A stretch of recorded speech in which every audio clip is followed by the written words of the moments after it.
All right. Ooh, ooh, ooh, ooh.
All right. Okay, there we go. I got it going.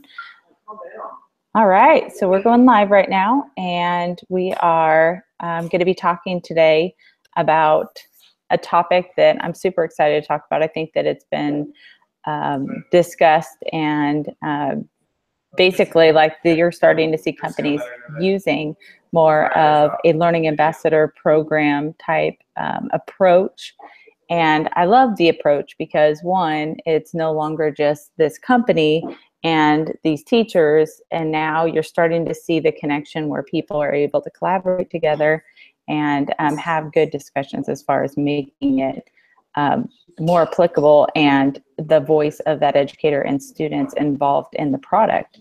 A lot of times I'm part of ambassador programs because it is a product that I really want to have access to, but I haven't had subscription through the district I was in previously, or don't have access to it just because it costs money, or maybe special features in the program. So some examples that I have participated in is Nearpod. So they have a pioneer program, and it's just really cool just to see that there's an opportunity to be able to connect, one, with other pioneers, but two, to have access to what they have created with their 360 photos when I'm going out and doing presentations. It's really cool. Like, I have a chance to be able to share out and talk, and makes it really easy. So, and I would not be able to have the purchase to make for the product. So, it's been a cool journey to go down this. I'm part of Buncie's ambassador program, Co-Space's ambassador program. I'm trying to think of all the other companies out there.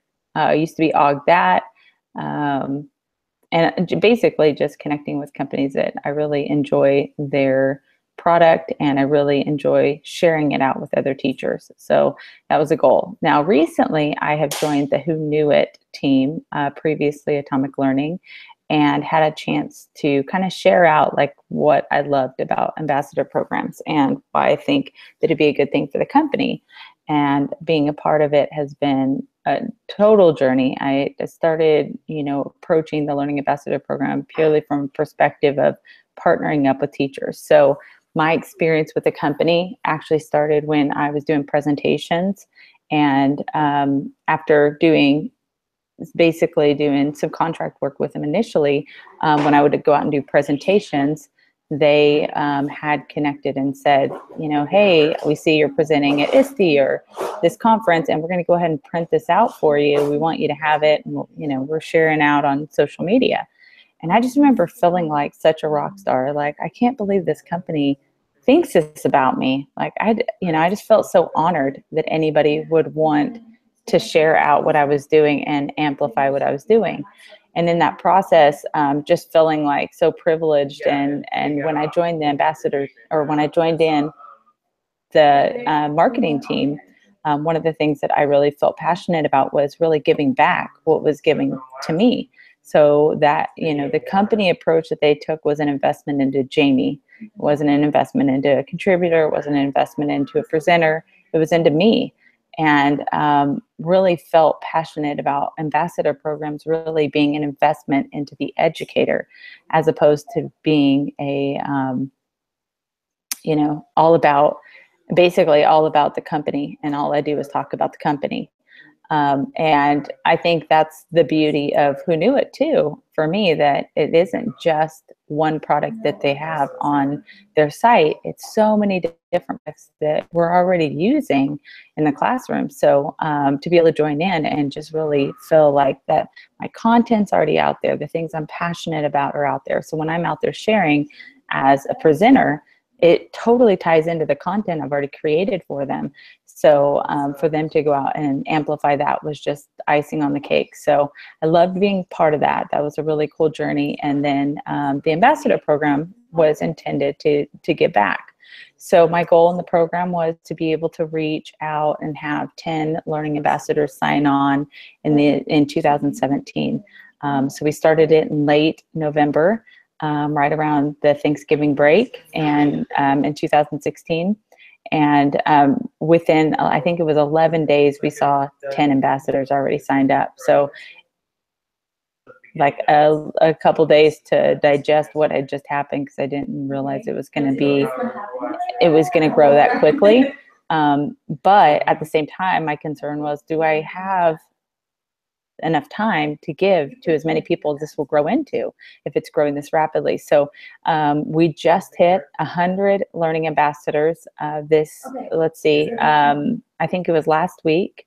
And that, many of them are still going through the process. They all meet with me on a video chat. I go through the learning ambassador program with them and have a chance to really just share out, what the program's about. And the program is about people. It's about an investment into people. It's a partnership with our educators. It's really just, I would say 50% of our ambassadors don't currently have access to Who Knew It in their districts.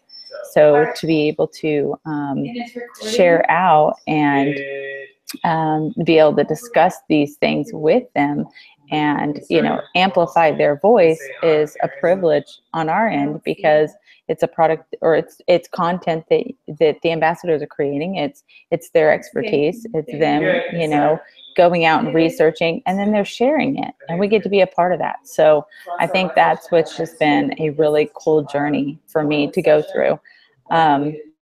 Something that I noticed in this process is that the ambassadors initially, I'm thinking, incentives. Like what are we going to do to keep them? Hey, Laura, what are we going to do to keep them like connected to, like wanting to keep going? Because one of the biggest things that I don't like about certain ambassador programs is that you get started and there's excitement and, oh, there's a conference coming up, here we go. And then the conference is over, and then you're like, I'm not going to hear from you again until there's another conference. And to me, it wasn't about a conference. It was about the community. And so I think that we've noticed that the learning ambassadors are really about the community. They really have grown. Actually, I have several learning ambassadors here with me, and maybe Amy can even share. I thought this was so cool, Amy. Amy Storr is here. She's one of the organizers as well. And Matthew Lynchek's here. He's also an organizer. And I'm share out like, maybe a little piece. But one of the things that I noticed with Amy that I thought was just so cool was that we have a monthly, was started out as a monthly Who Knew It chat. And then ended up becoming every other week, or twice a month, because it was full immediately. People had signed up, and then that got full. So I just opened up 2018 for the Twitter chat for people to be able to sign up and get involved with moderating the chat. But what I thought was really cool about what Amy did is for the first time, we actually had 2 learning ambassadors come together and say, we're going to moderate together. But the crazy part is, did you guys even know each other before the learning ambassador program?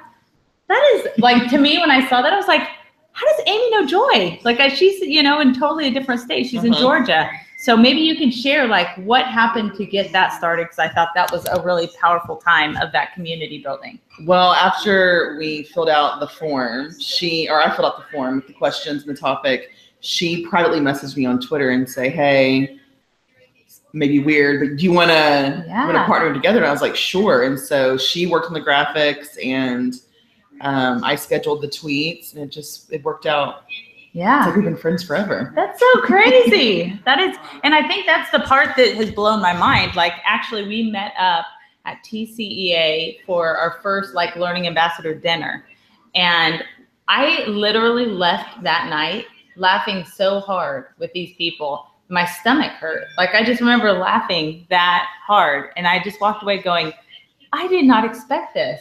I mean, here we are with the company, and, you know, I thought it was going to be a more formal, and just to have that much fun with the community blew me away. It was like, this is just perfect. Like, who doesn't want to be a part of this? Yeah. You know, and the crazy thing is there are other people a part of ambassador programs that are receiving equally as much benefit.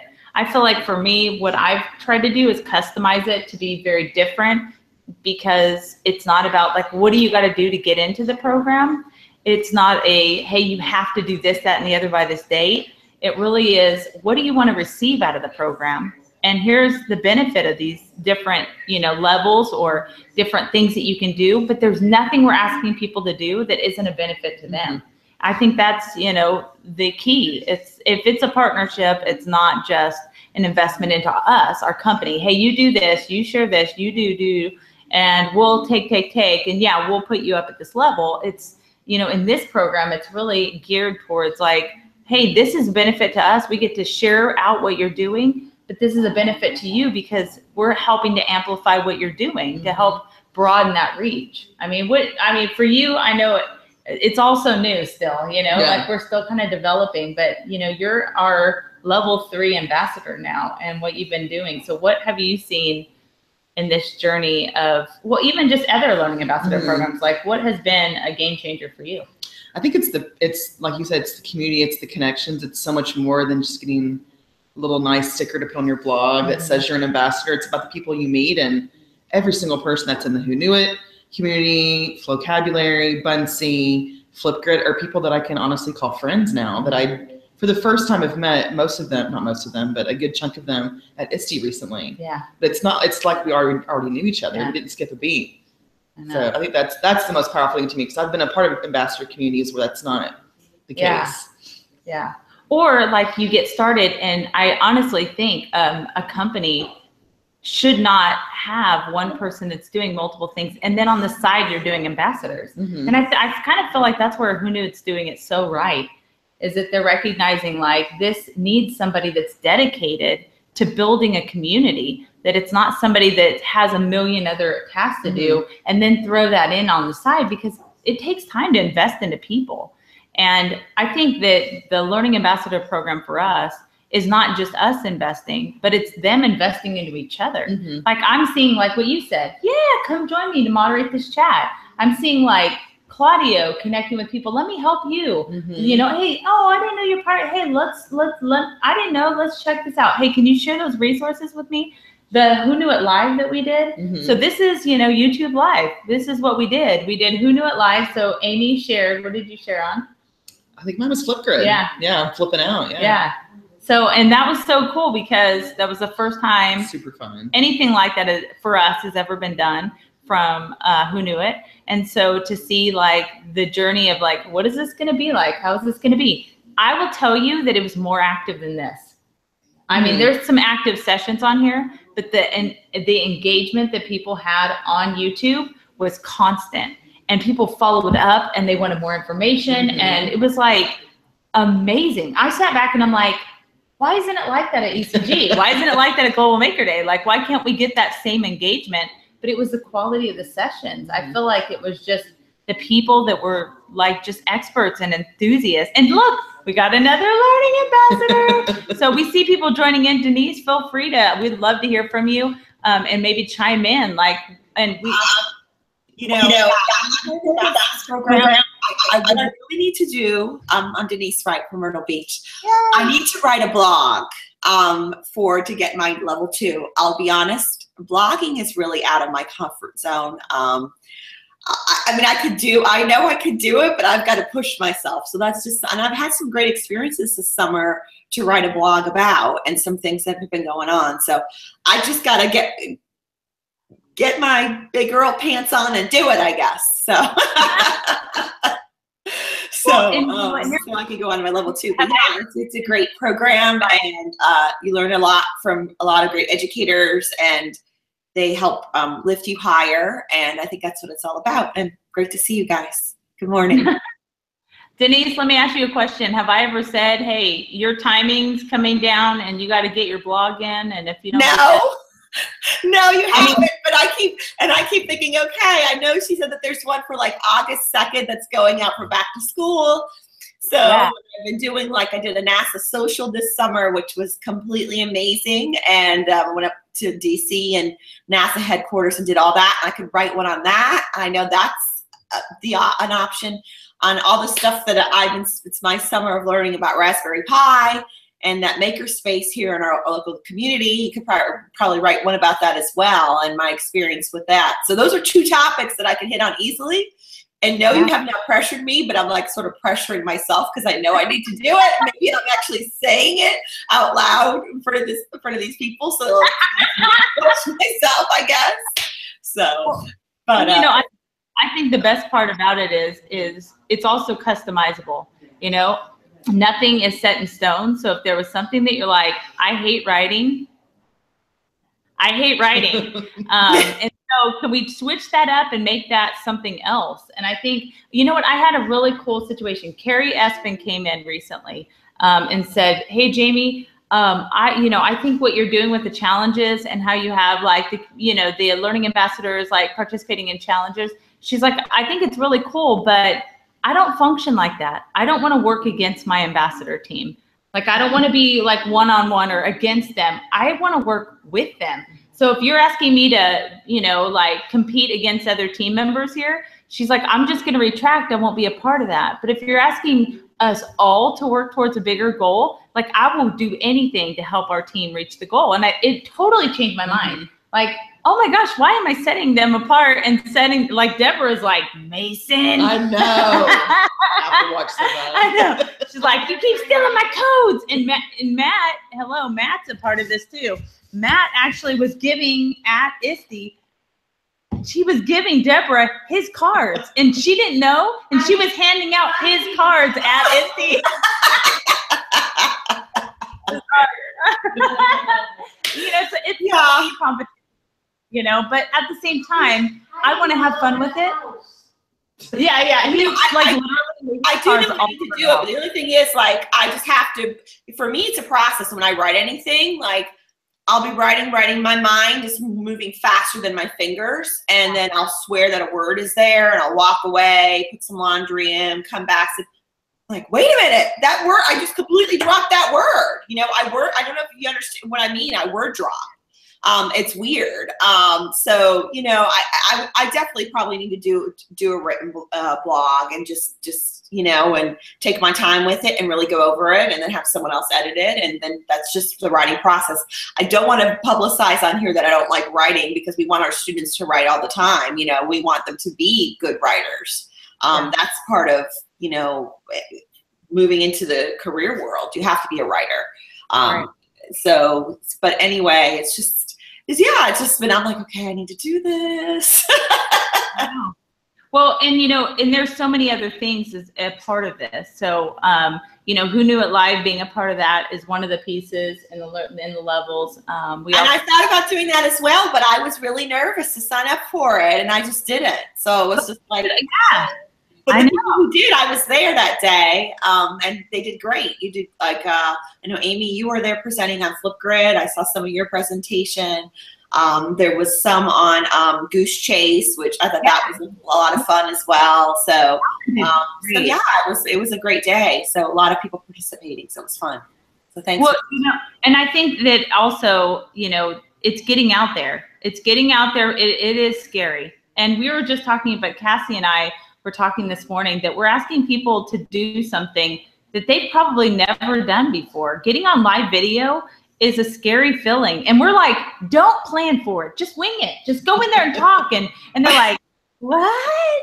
No, I can't just wing it. I can see why that would be so scary, especially if that's not part of your life. Like, I feel like our kids, they live in life, like they want it now. They're going to do it live. It's going to be authentic. It's just that's where they're at. But or I'm in the middle of watching this, or in the middle of people presenting, or I'm watching video, or I'm like, why didn't I do that? Like, I have regret after, like, I'm in the middle of it. And I see people up there, and I feel like I want to be up there. I'm like, why didn't after I have that rush going through me that I want to be there, and I'm like, why didn't I do it? But I did get one of my proposals accepted coming up for ed tech here in our community. So that'll be exciting. It's a statewide ed tech, so that's coming in October. So, but it's like down the street from the house. So that works out really well. So I don't have to really go very far. So Irene's in here right now. She's in Columbia. And Irene, I would love to have your input too. If you've ever been part of any type of ambassador program with companies, or feel free to hop on and chat in with us, or ask any questions, or, have any comments or statements as well. You're from Columbia. Okay. Cool. So where do you teach at? Are you on here, or are you on like the chat? I see her chatting on here, but yeah, Irene, if you wanted to hop on or just unmute yourself, feel free to hop in. Hi, good morning. Hi. Thank you for joining us. Yeah, I was dealing with some puppies, so I was like, I'm coming. Let me get my animal. Hold on. Jacqueline's gonna love this.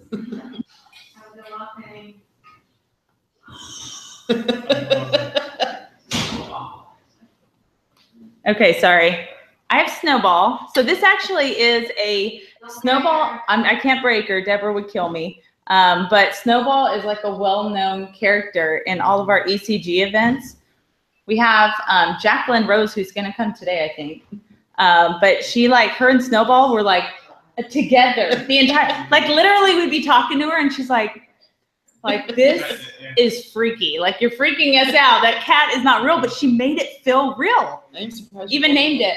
I know. So anyways, I had to do that for Jacqueline. So please feel free, Irene, to let us know what you're up to. Well, I am an ambassador, as well as like trainers and stuff for multiple programs. And I completely, what you said about having the person, like having someone at the company do all these other things and then do ambassadors on the side, completely resonates with me, because I do feel it's really community building, and it is a full-time job, and getting people not just having all these challenges. I've gone through a couple where it's very tedious for me to get to the next level, and there are time constraints, and so it doesn't work for everyone. And really and truly, I'm showcasing your product, so it shouldn't be me doing tons of hoop jumps when it's not convenient for me. And I completely agreed with what you were saying with that, and that just making it flexible and more open. And I think a lot of companies need to follow that model. And a lot of companies don't even have people that are supporting that community. It's a side gig for them. And you think about like how much they're out sharing, and this is true. Like, we have had discussions about this. When you're excited about a product, what do? You share it. This is the only industry that educators actually go out, pay their own money. This is money right here. Pay their own money to go to a conference, out of pocket, pay for the conference so that they can go share on your product for free. And it's just crazy to think, like, it shows the values of the company too, when you have people that committed, but yet there's no commitment back to those people. And it's not just finances. I mean, it's like, it costs them a lot more to have somebody to give that time than it does to give the money.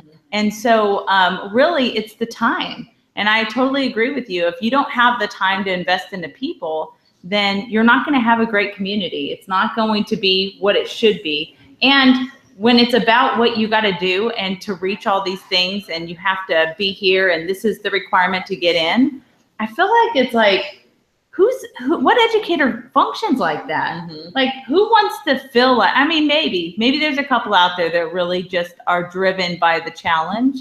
But it's like almost like an elitist feeling. And I mean, what kind of community would that build? That's not about each other anymore. Now it's about me. Yeah. And it's certainly like, it's like, look at I'm prestigious.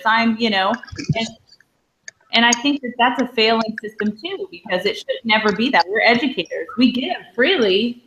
We're constantly, what are we doing here? It's free. It's free for everybody, but we're also giving out our weekend time to be able to learn and grow. So I think it's just, we don't function that way, like a business, we function from our heart. Yeah, Matt's like, what? We're not getting paid? Matt, he just found out he's not getting paid. Well, and something, I've been in ambassador programs where they have even asked me to use a specific program to do a screencast for them. And I think to myself, and I'm like, well, I don't know that program. Can I use something I'm more comfortable with? And they're like, well, we really want you to learn other programs. I'm like, well, I understand wanting to learn more, but to me, this is not that time or place. Like, you want me to create something for your company that you could potentially use, which is, I'm totally okay with that. But you're constraining me in a program that you're already losing a lot of people, because the people who are motivated will do it and learn the program. The people who are not motivated, and it wasn't even their product. It was an outside product. So I understand, learning their product, but really it's astounding to me, the different levels that there are. And I really believe that teachers learn from other teachers best, and teachers are willing to share what they're doing. And if they're excited about a program, they're going to share it. And so having a company that has like all these hoops, and you have, they're not really facilitating that community and supporting the people who are showcasing their product at conferences for free, really does hinder. I completely agree. It hinders really the reach and the potential they could have. Mm-hmm. And I was just talking, that's such a great point. I was just talking to the group here. It's like, what are we doing here? This isn't about one day. This isn't about a conference. This isn't about an event. This is about the building of community. I mean, ECG has a community. We've been getting connected for now five events, and there is a community of people like, hello, look at our shirts. You're wearing Bunsey. I'm wearing Edgy Matt's shirt. He's wearing a McDonald's shirt. What the heck, Matt? But it's like, it really is like the people you're, it says Mick Awesome. I just noticed this shirt. But it's those times that I think it hits you, like, if I don't have the people and invested in, if they're not part of my community with me, then I'm not going to grow. I'm on my own island. And I mean, like you said, we're educators. I am with Who Knew It now. I'm no longer in the classroom. I'm no longer in a district. But I have the privilege of still connecting with the community and still learning and growing with them. And I think that mentality is not seen across the board. I don't think and they're missing out. And that to me is sad, but the truth is it's really hard to convince a company when they can't see the money of what their investment is. And until they can see that coming through, the investment is not there. And whenever you invest into people, this has been my philosophy the whole time. Whenever you invest into people, that's never going to come back void. It's always going to come back, and it's going to come back for that person, and it's going to come back for the people you're investing into. So I think that's the mentality that a community should be. A learning ambassador program should be about the community.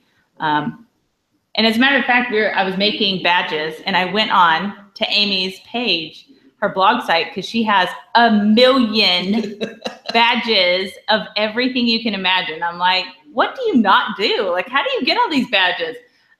She like has like build a campfire badge. No, I don't know. But she has like every badge out there. So I'm like, we're in the process. We just had a name change from Atomic Learning to Who Knew It. And so we're in the process of doing badges. And I'm telling the whole team, I'm like, you guys need to go check out Amy's page, because if you want to know what a badge looks like, go to her page. It's like teachers' flair, like the people that work at restaurants that wear the pens. That's badges for teachers.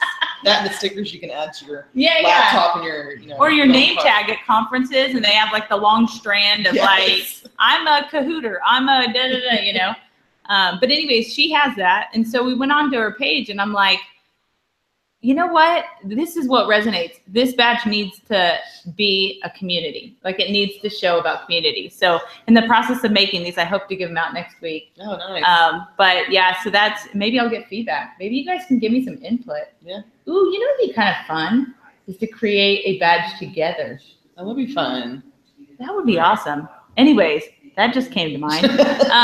But anyways, it's times like that, I think that it's just, it's about people. And I think that's been the best part. I am connected to a lot of people that were already in my community through the Who Knew It Ambassador program. But I've also been connected to people like Joy that I would have never been connected to. And Joy and like Courtney and all of those girls out in Georgia, they've like joined into these events and been a part of like some of this stuff. And I think that's really cool, because they're now getting involved in getting it, like, what else is out there besides what we only know? And we're learning about what they're doing and what else is out there besides what we only know. But is there any other communities you guys can think of that have been like, just like game changer for you? I mean, besides ECG, Global Maker Day. One of my game changers is Discovery. Oh, Discovery Educator Network. My district is Discovery, and they've been for a couple years. And joining the Discovery Educators Network really opened up a huge door as far as connecting and learning from others. And they have like a Facebook group and a Twitter thing. I mean, they're all over the place. So it was just really nice, because they do have their own like platform and website. But I get in Facebook every day, and so I see posts from other teachers and can glean ideas just from teachers that sharing what they're doing and sharing those things. And from that, I've been able to join other groups on Facebook just to learn, so I can pull ideas from others. Where do you find like the most benefit in connecting? You mentioned Facebook. Is that the place that you feel like you're getting the most impact from that community?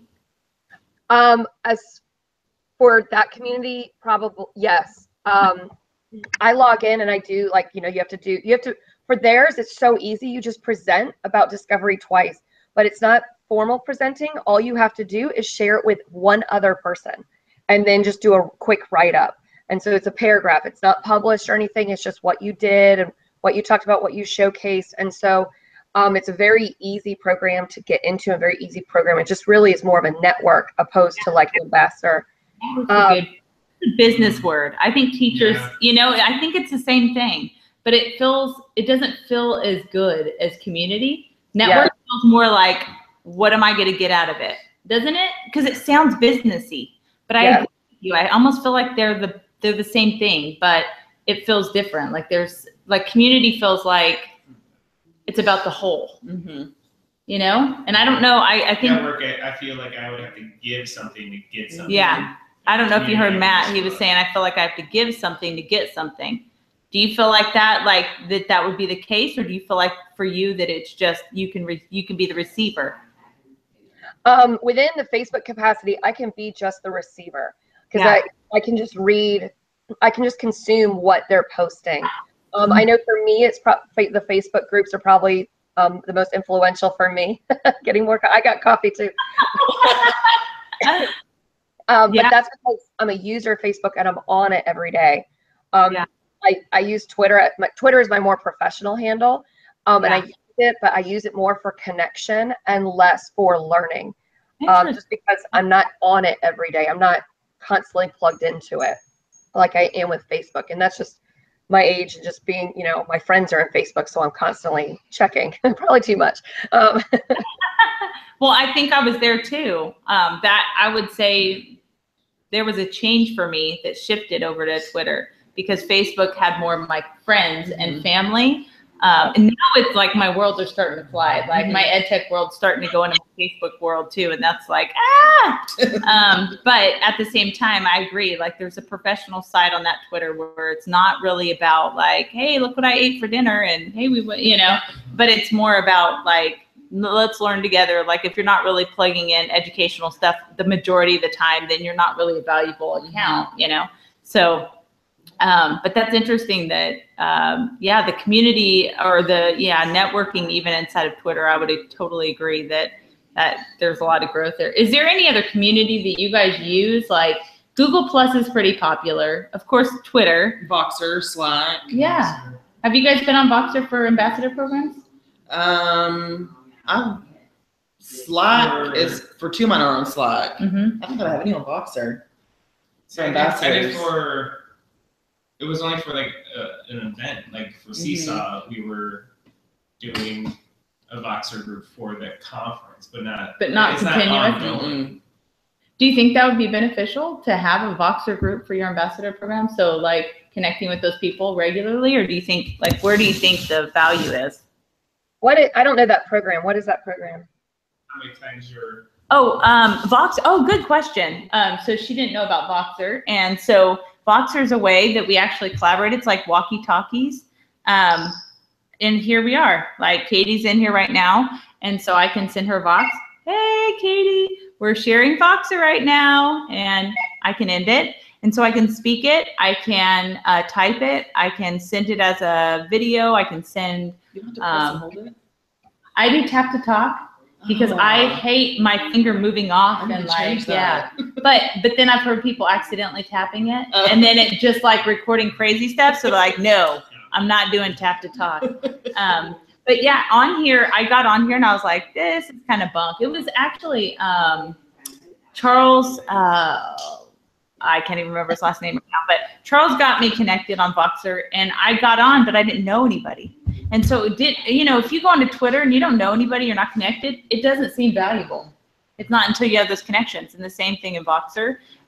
Once I found out that there were groups in here, we actually created a group for EdChange Global or EdCamp Global then, where we started collaborating as a team. And then it just grew from there for me. Like Voxer is my everyday. When I go for walks, everybody hears birds chirping and I'm like huffing and puffing. I'm like, yeah. Anyways, that's bad. But that's where I'm connecting with the community in Voxer too. But oh my gosh, there are like the EduMatch shirt I'm wearing right now. There are 2 EduMatch groups because the maximum size you can have is 500. And she exceeded 500 in the first one and she had to go to a second one. And that might even be approaching 500. It's insane. I have an AR, VR, and EDU Voxer group where we collaborate pretty regularly and there's over 100 people in there. And I think that is another game changer because anytime you have questions about it or anytime something's happening or, it's like immediately you have that whole community. So if you're interested in joining in some great communities, we would love for you to be a part of it and collaborate with us. So that's a good idea. Like I wonder if it would be successful. It's worth a try, I guess. Like we could, let me know your thoughts, Matt. What do you think? Each group is different. So I guess it depends on where everyone's coming from. I don't know. I've had some groups that are really into it. I've tried it even with like my district team, and they just don't do it. Just because they're not big texters, or they'd rather just call send or an email. That's 20 pages long. And that's. So I wish I could take my email and dump it into Voxer. I know. And then I don't have to read it. I can just That's so true. And I think people try Voxer and it's such like a shock, like it takes you a little bit. I would say if you're going to do Voxer, give it a solid week of real try. Like really just go in there and make, don't just give it a day. Don't just give it a few tries. Like give it a solid week to say, I'm going to go in here and I'm really going to try to collaborate. Because once you get past that initial, like, what is this? This is uncomfortable. I'm afraid to get accidentally recorded. Those kinds of things. Once you get past that, I think then you start realizing like how easy. And now I get frustrated with text messages. I'm like, dang it, I have to read it. I'm like, I just want to listen, I can't play it in the background while I get ready in the morning. Yeah. You can, yeah, you literally can just like have PD running in your car as you're on your way to school, because you just push play and it could just have, I mean, hours of people discussions. There's actually people that do podcasts through Voxer. Oh, wow. So they'll like interview people, take the podcast from there, and then upload it into their podcast and stream it. So I thought that was a cool idea. That's neat, yeah. So that one's called Voxer with a V. Any other platforms that you guys really prefer to collaborate with people, or do you think it would be a good way of connecting with your community? I like Slack. Do you? Mm-hmm. I can't get used to it. I know. It took me a while to figure out how to get to all the different, like you have your main group and you have your, I guess your subgroups that kind of build after the fact. It took me a while to figure out how to get to them, but I like it. I like getting to hear people's voices though. That's why I like Voxer, and you can't do that with Slack. That's so true. Like I feel like it's more personal, like when I hear them. And I might see pictures, but hearing them is a whole different change of like what that is. Actually, Sarah Thomas, that runs EduMatch, I used Voxer, and it was so weird because it was like, we need to just like tell Sarah how awesome she is. I think it was her birthday or something was coming up. And so I reached out to the community. It was like, hey, if you want to give a shout out to Sarah, come in this Voxer group, leave a video because it's 30-second limit. And then I'll compile all these videos together and we'll make like a stream of all these, like, like, Sarah, you're awesome. You're incredible. And it was the coolest thing because people from all over the place were hopping on and sharing like why they love Sarah. And it was just cool. Were you part of that? Mm-hmm. That was so cool just to see like people, and they came on and then they hopped out of the group, it was just for that, that purpose. So, lifting each other up and kind of behind the scenes. And Sarah was like, you have no idea how much that meant to me. Yeah. Like how important that was. I know, with the hoodie, totally sleeping on the couch while the rest of us are staying up for 24 straight hours. No, I'm just kidding. But any other things that you guys think are part of this discussion that you think would be important to bring up when it comes to learning ambassadors? Any ambassador program within education, I guess I should say. I mean, I think you mentioned that, like, Hunuit, for example, just they get to know you and they don't expect more than what you can give, I guess. A lot of times you get an ambassador program, they give you swag and then they give you premium access to their product so you can go and present on it. But then that's basically your end of communication. Mm-hmm. And you don't really have a community of people that can come together and say, hey, we have a common interest in this. Let's talk about it. Where can it go? And I think and when you have the company or the company CEO sitting there across from you, like at one of these conferences, and they're actually listening to your ideas because they're like, hey, you're the end user. We know, you use this, you're interested in it, your voice is, something that we want to hear. Yeah. So I think it's that's the odd game that more changer. companies don't reach out to the people that use it and the people that are supporting them for free. I don't know. To get advice. The ones that I love being a part of are the ones that value the people over the product. You know what I mean? Like, the product, of course, is important. Yeah. It's not separate from the person. Because really, if I am sharing out at 5 conferences a year on a product, one of my ambassador products, which is probably likely, and that's how many people am I reaching? I'm probably reaching just as many as some of those employees that work for that company. Yep. And I'm getting probably twice as many questions because when you're in a business meeting, I don't think that they're asking kind of questions about the end user as much. They're worried about like the platform and how it's going to benefit them if it's a business meeting. But we're in front of teachers and educators and students and administrators and all these people, of a community that wants to use your product, and we're getting these hard questions and we're answering it on behalf of the company. You would think that the company would want to know what we're hearing, There's a huge disconnect sometimes. And I'm not going to blog about it. Yeah. It's hard for me to blog. Yeah. So, just because of the time, not necessarily. I don't know. I see Amy's. Oh, but no, yeah, I need to get more. It takes me forever. I think the one that I wrote for you, Yeah. I think it took me a month and a half. I wrote it and I was like, oh, went back, wrote it again, and Yeah. it takes me a while. But I think that's also like, if it's not for you, like, where can you offer value to the community too? How can I help you? So if it's on Voxer and you're like, Jamie, I'd rather just like have a 15-minute chat about what I'm passionate about on Voxer. I want that. Like, let's do that. Let's make that available. Let's, you send that over to me. Take it. Yeah. And then I'll take that and I'll put that out there in connection to somebody else's blog or, something else, like, or put it out there and say, hey, have you heard this idea from Matt and how they're using it? Because some of us, we need to talk it through. Like that we're vocal. Some of us have to process and we have to write it out. Some of us have to really just like know it before we ever get to that point. So I think that there's just different people and the way that we handle it. So I'm not stuck to a blog for sure on my end. I think it's just about like, where do you feel like you can offer value to the community that's going to be beneficial? Our product is not free.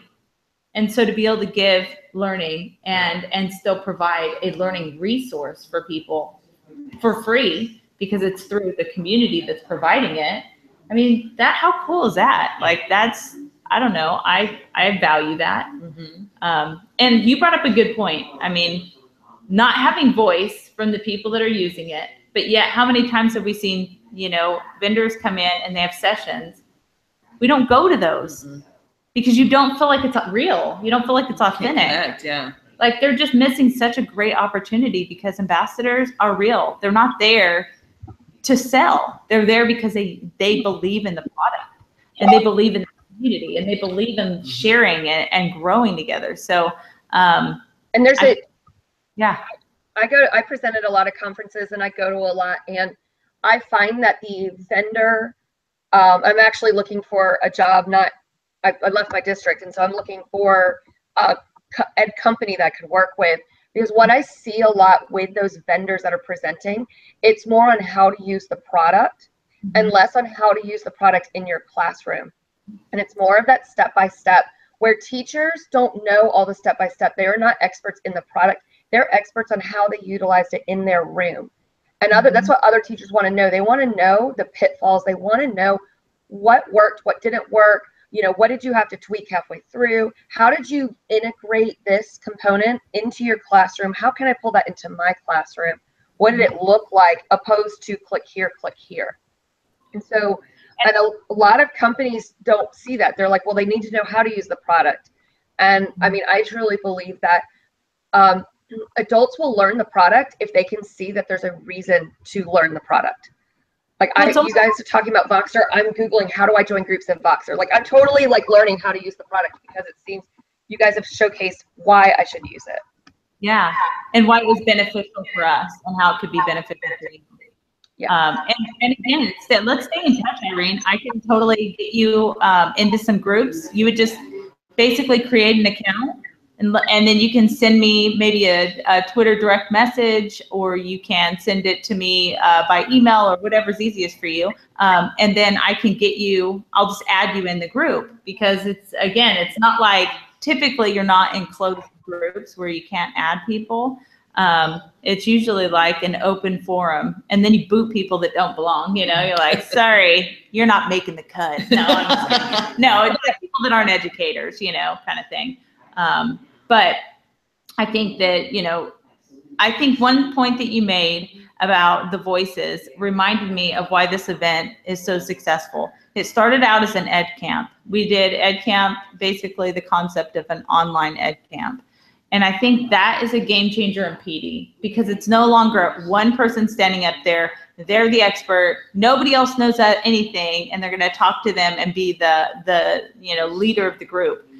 Ed camps change things because they recognize that as a community of people, that everybody's voices are important.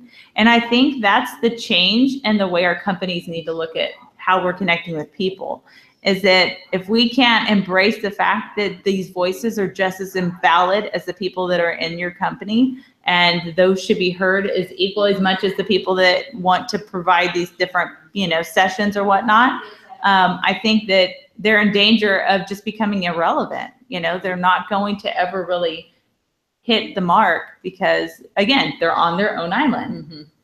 And I mean, that's a danger for us as educators. That's a danger for companies. It's a danger for any individual that wants to grow. You know, it's just, you just can't do it on your own. So any other final thoughts that you guys could think of? And Irene, we'd love for you to be a part of our community, by the way. So if you're interested in joining in with the Learning Ambassador program, we would love for you to be a part of that. That'd be great. Yeah. Yeah, it is different. It's so different. Actually, being a part of a lot of these ones, I've never seen anything like it. Mm-hmm. But I think that's what makes it just appealing, because who doesn't want to get amplified? Who doesn't want to have an investment into their, you know, who doesn't want to be part of an awesome rocking community? Yeah, I mean, the group is. Yeah. Well, and I'm probably ambassadors with most of them and other things. Yeah. But you don't know it, because I really don't know the other ambassadors, because rarely do they ever have a event. Or unless they're sharing it on social, like those people shared it on social media. Right. Yeah, that's so true. That's a good call, Matt. That's a good call. All right. Well, I'm going to close shop only because Amy has a session right now, and then she's going to jam. So I want to make sure you're set up for your session. And feel free to continue to collaborate. I'm going to just shut down my video and my audio, but hopefully, Irene, you're the only one in the group that I'm not already connected to. So I would love to connect with you again in the future. Oh, Amy, are you doing the Getting Creative? Yes, ma'am. Yeah. I'm going to that one too. I was like, ooh, that one looks great. And Amy's all about the creative. This girl is a rock star. So I can't wait to hear from her. And I'm glad you're sharing. This is awesome. I'm glad. All right. Well, thank you again, Irene. And we will chat here soon. All right. Thanks. Bye. Bye.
Hey, Matthew, anyone here?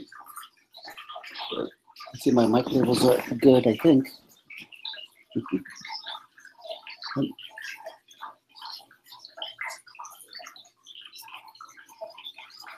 All right, so I know we're not live just yet.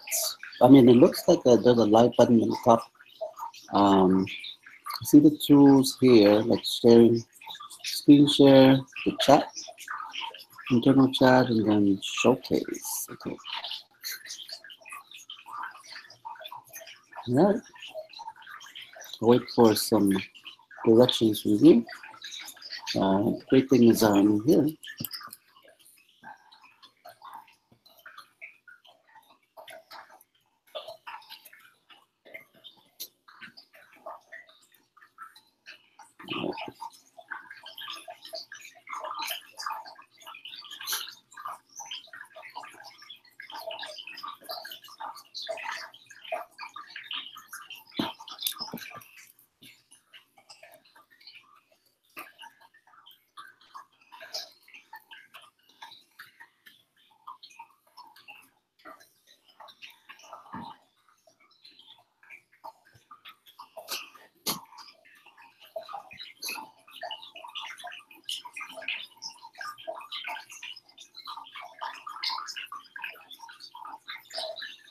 So I'm going to keep my eye open on the live chat. Oh, yes. Let's see.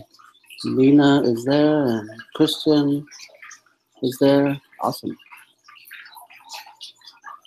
Yeah, at least I'm not by myself.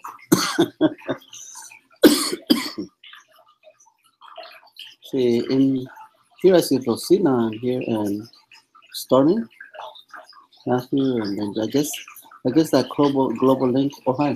Hi, Rosina. Hi, Stormy. I can hear and see you. Oh, okay. Oh, because I don't see it here in the like the main. Okay, so I guess I had clicked on Matthew. So I do see myself now. Great. And you want to introduce yourself, Stormy or Rosina?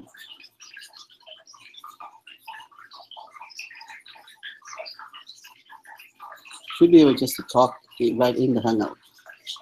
I see your microphone's muted.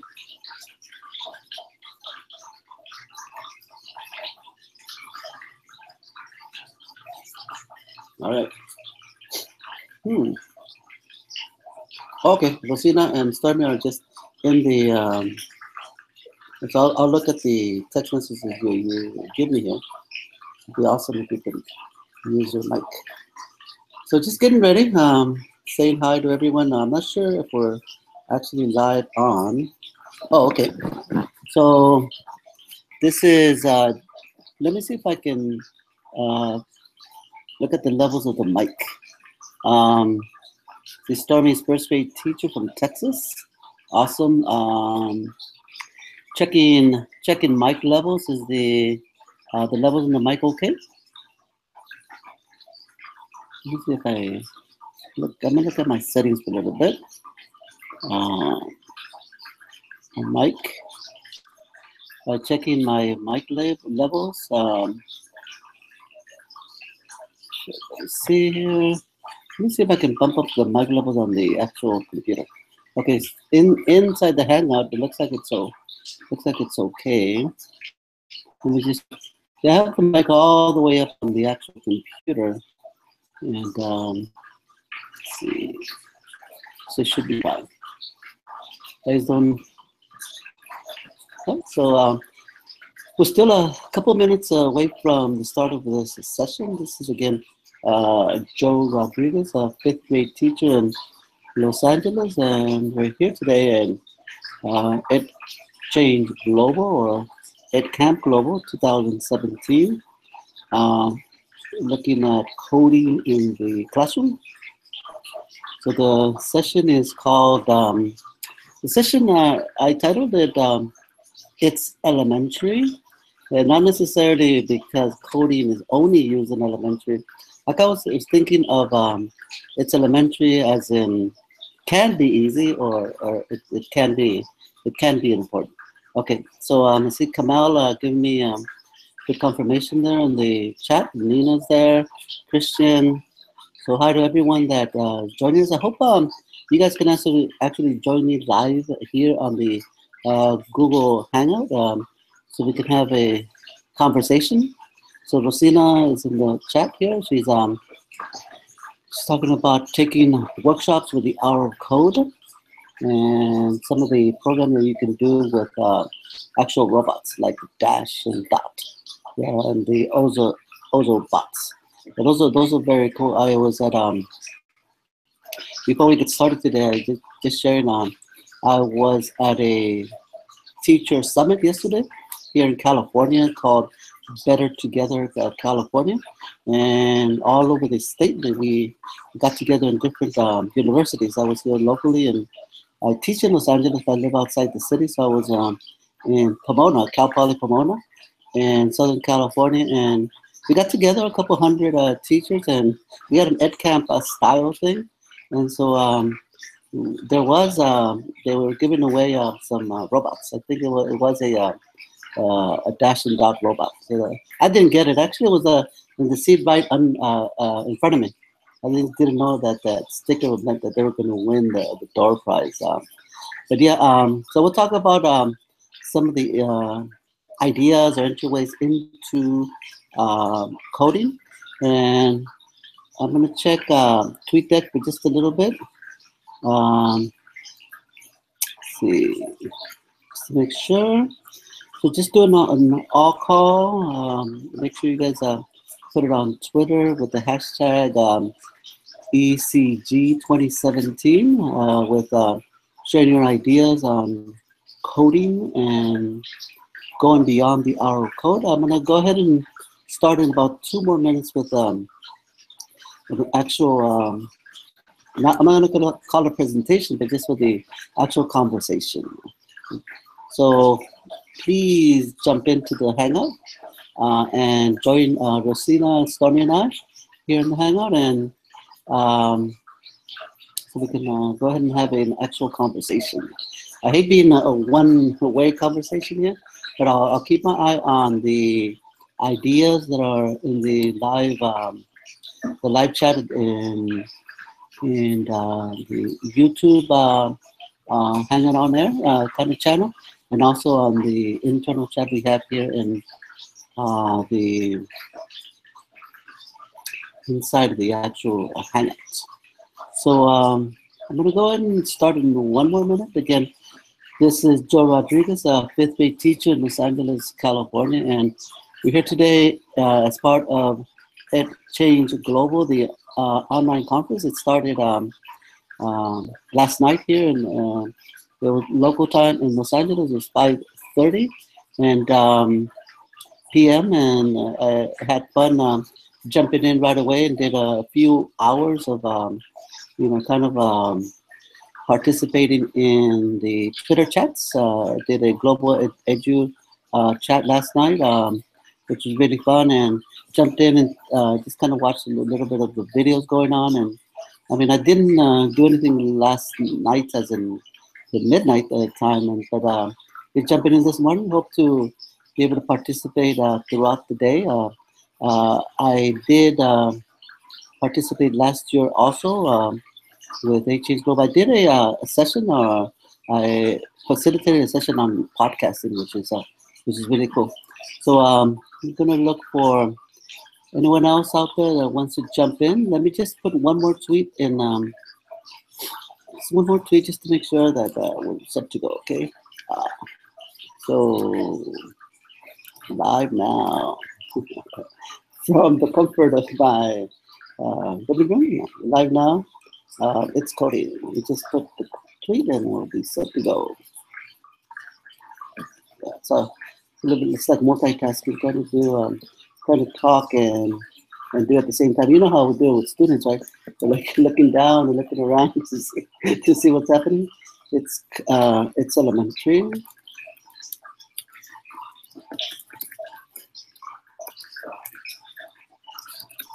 We're live hangout. Okay, so let me just do one more thing. I'm going to copy the link for the actual Hangout on there. See if that works. See if that works with the tweet deck. I'm not sure. And ECG 2017. Okay. So I put it in there. Ooh, I did it with a different. I just noted that the handle that I use is Puente Salmundo, which is a different organization there for Spanish-speaking educators. All right, so I'm going to go ahead and get started. Welcome to It's Elementary Coding, going beyond the hour of code. This is Joe Rodriguez, a fifth grade teacher in Los Angeles, California. I teach in a dual language classroom. We spend our 50% of our time having fun with English and Spanish and learning in both languages, all content areas. And so that's it's been an awesome experience. And looking at coding, this reminder, this is Ed Change Global 2017. This is July 29th now. And for those that are watching the recording later on, and hoping to have others jump into the actual conversation, but for now, I'll be reading comments left in the different chats, and I want to get some ideas from you all, okay? So I'm going to go ahead and get started with, let's start with the definition. What is coding? So when you think of the idea of coding, do you think of the idea of programming? I mean, I'll give you some of my experience. I use some coding. I see Christian jumping in. Hi, Christian, and who else did I see jumping in here? Hi, Jane. Christian, welcome. You want to test your mic? Want to go ahead and test your mic, Christian or Jane? Hello. Oh, hi. Welcome. Hi. Thank you. Awesome. And Jane, you want to test your mic? Good morning. Oh, awesome. Great. It's great. It's great not to be alone, because I was just kind of talking, this whole thing about being in an event like this, an EdCamp style event, is that it's a conversation, and we're sharing and learning from each other. So I'll go ahead and reintroduce myself. This is Joe Rodriguez. I'm a fifth grade teacher in Los Angeles, and looking today at exploring with you all this whole idea of going beyond the hour of code. You guys want to introduce yourselves? Kristen? Hi, I'm Kristen Lane. I'm from Maryville, Tennessee, and I just started a new position as a tutor for science education. And I don't have too much background in coding, but I thought I'd just hop in and see what's going on. Great. And Jane, you want to introduce yourself? Yes, I'm a school librarian, elementary K-5 in Connecticut, and we have participated in the Hour of Code probably since the beginning. And the challenge I've always have for my district is, like, we have to be well beyond that by now. So I did have a group of second grade teachers last year. I worked with them on creating their goal for the year was to really increase problem solving with the students. They wanted to do it through math, but we set it up where they had coding sessions twice a week. And we not only pre-assessed them on some problem-solving strategies, but also like habits of mind, and that's what changed completely. We really saw for the students their attitudes about school, about problem-solving and collaborating. So it was pretty cool to see the benefits of coding in grade 2. I think this is great. I mean, the whole idea that, first of all, that a librarian can collaborate with the classroom teachers and using libraries as a different space, not. And yeah, of course, the coding as a habit of mind and coding as problem solving. And so that's kind of like the take that I have. We do have, just as a reminder, we do have a live kind of a chat inside the Google Hangout. So if you guys see it there in the corner, we could, any ideas you want to pop in there are awesome. And also we do have a kind of like a live stream on YouTube going on right now, and we have I want to give a shout out there to our participants. Kamal is there, Nina is there, and I saw Christian there earlier. And so anyone else that wants to jump in, this is awesome. So I'm going to go ahead and continue with kind of the conversation, and please to jump in at any time with your ideas on coding. So I was starting by saying a definition of what is coding. So maybe we can start there, and then we can share some of our experience with the oral code, and perhaps, like you mentioned, Jane, regarding what else can we do? How can we get started? So you guys want to jump in with that? And what is coding to you guys? Christian or Jane? Well, I kind of just started trying to learn about coding, so I've been using, I don't know if you guys have heard of Code Academy, but it just kind of teaches you the basics. So I've started trying to learn JavaScript, and so yeah, I'm just kind of just a beginner. Yeah, awesome. And Jane, what is when we want to define just what is coding and in school, out of school, in everyday life, what do you think? What is coding to? I guess the most simplistic thing I would say is probably a language. Awesome. Yeah, perfect. And so I know that we one of the kind of the shared experiences and or one of the resources out there is code.org. And code.org has been organization's been around, I would think, a few years. I know that I first encountered the Arrow code. I'm thinking the 2014, 2015 school year. I was teaching a combination class, 4th and 5th graders, and the way we had it, it was a district-wide event, and where we were asked to participate, and we didn't have a lot of devices. Had a few computers in my classrooms, but we did have a computer lab, and so that's the way we approached it at our school. We kind of wanted to make sure that a lot of students got exposed to the Arrow code and doing some of that coding with blocks.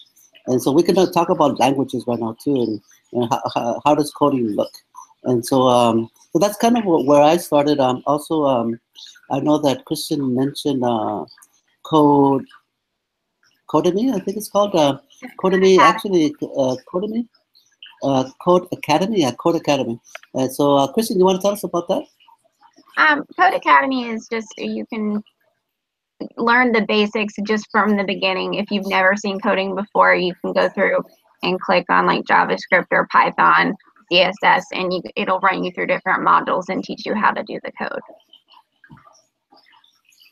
Yeah, great. I know that actually I got introduced to Codemy last year as when I was teaching in my own classroom. One of my students went in and started a course on creating a website, and so he was showing me, hey, this is what I could do with it. So that's how I got introduced to it. So I want to read a little bit here on the internal chat we have here. Rosina's with us, and also Stormy. And Stormy is mentioning Scratch and Scratch Junior, and some of the things that you can learn there. I'll just go ahead and read it. Early learners that are exposed to coding have improved sequencing skills that transfer remarkable to learning to read and numeracy, etc. Amazing results from Scratch Junior, Code.org, Tinker. She mentioned Tinker coding. So this is Stormy Daniels that's in the hangout with us here. And but Jane, I'm really curious and hearing what your experience has been with, first of all, bringing the Hour Code to your school these last few years, and then some of the things that you have done after that. After the first year when we had the Hour Code, I had some students in for like a little club session, and I just showed them like an infographic back from some of the the publicity pieces that Hour Code people put together about the numbers of jobs that will be available and the small percentage of women entering the field. So I had a couple of girls that really were struck by that, and I said, well, what are you going to do about that? And they said, well, we should have a Girls Who Code club. So that started off a morning before school activity And I volunteered to just, facilitate it. And those girls were so faithful. I think we had 80% of every fourth grade girl in my school came, and we used the code.org curriculum. So they went through the courses and have achieved great success. So when we came back to the second year for school, the challenge that we would then face is, okay, so they have this baseline skill now. What do we do with it? And that's when we started to try to look for some ways of how do you use code for good. So we had an organization that was promoting like hacking for good. And the woman would bring in area nonprofits, and then she would do a session with the girls. So that's where we had kind of left off at that point, was how do you now use this and do something good with it? Yeah, I think that, I can appreciate girls who code. I think it's actually a hashtag on Twitter.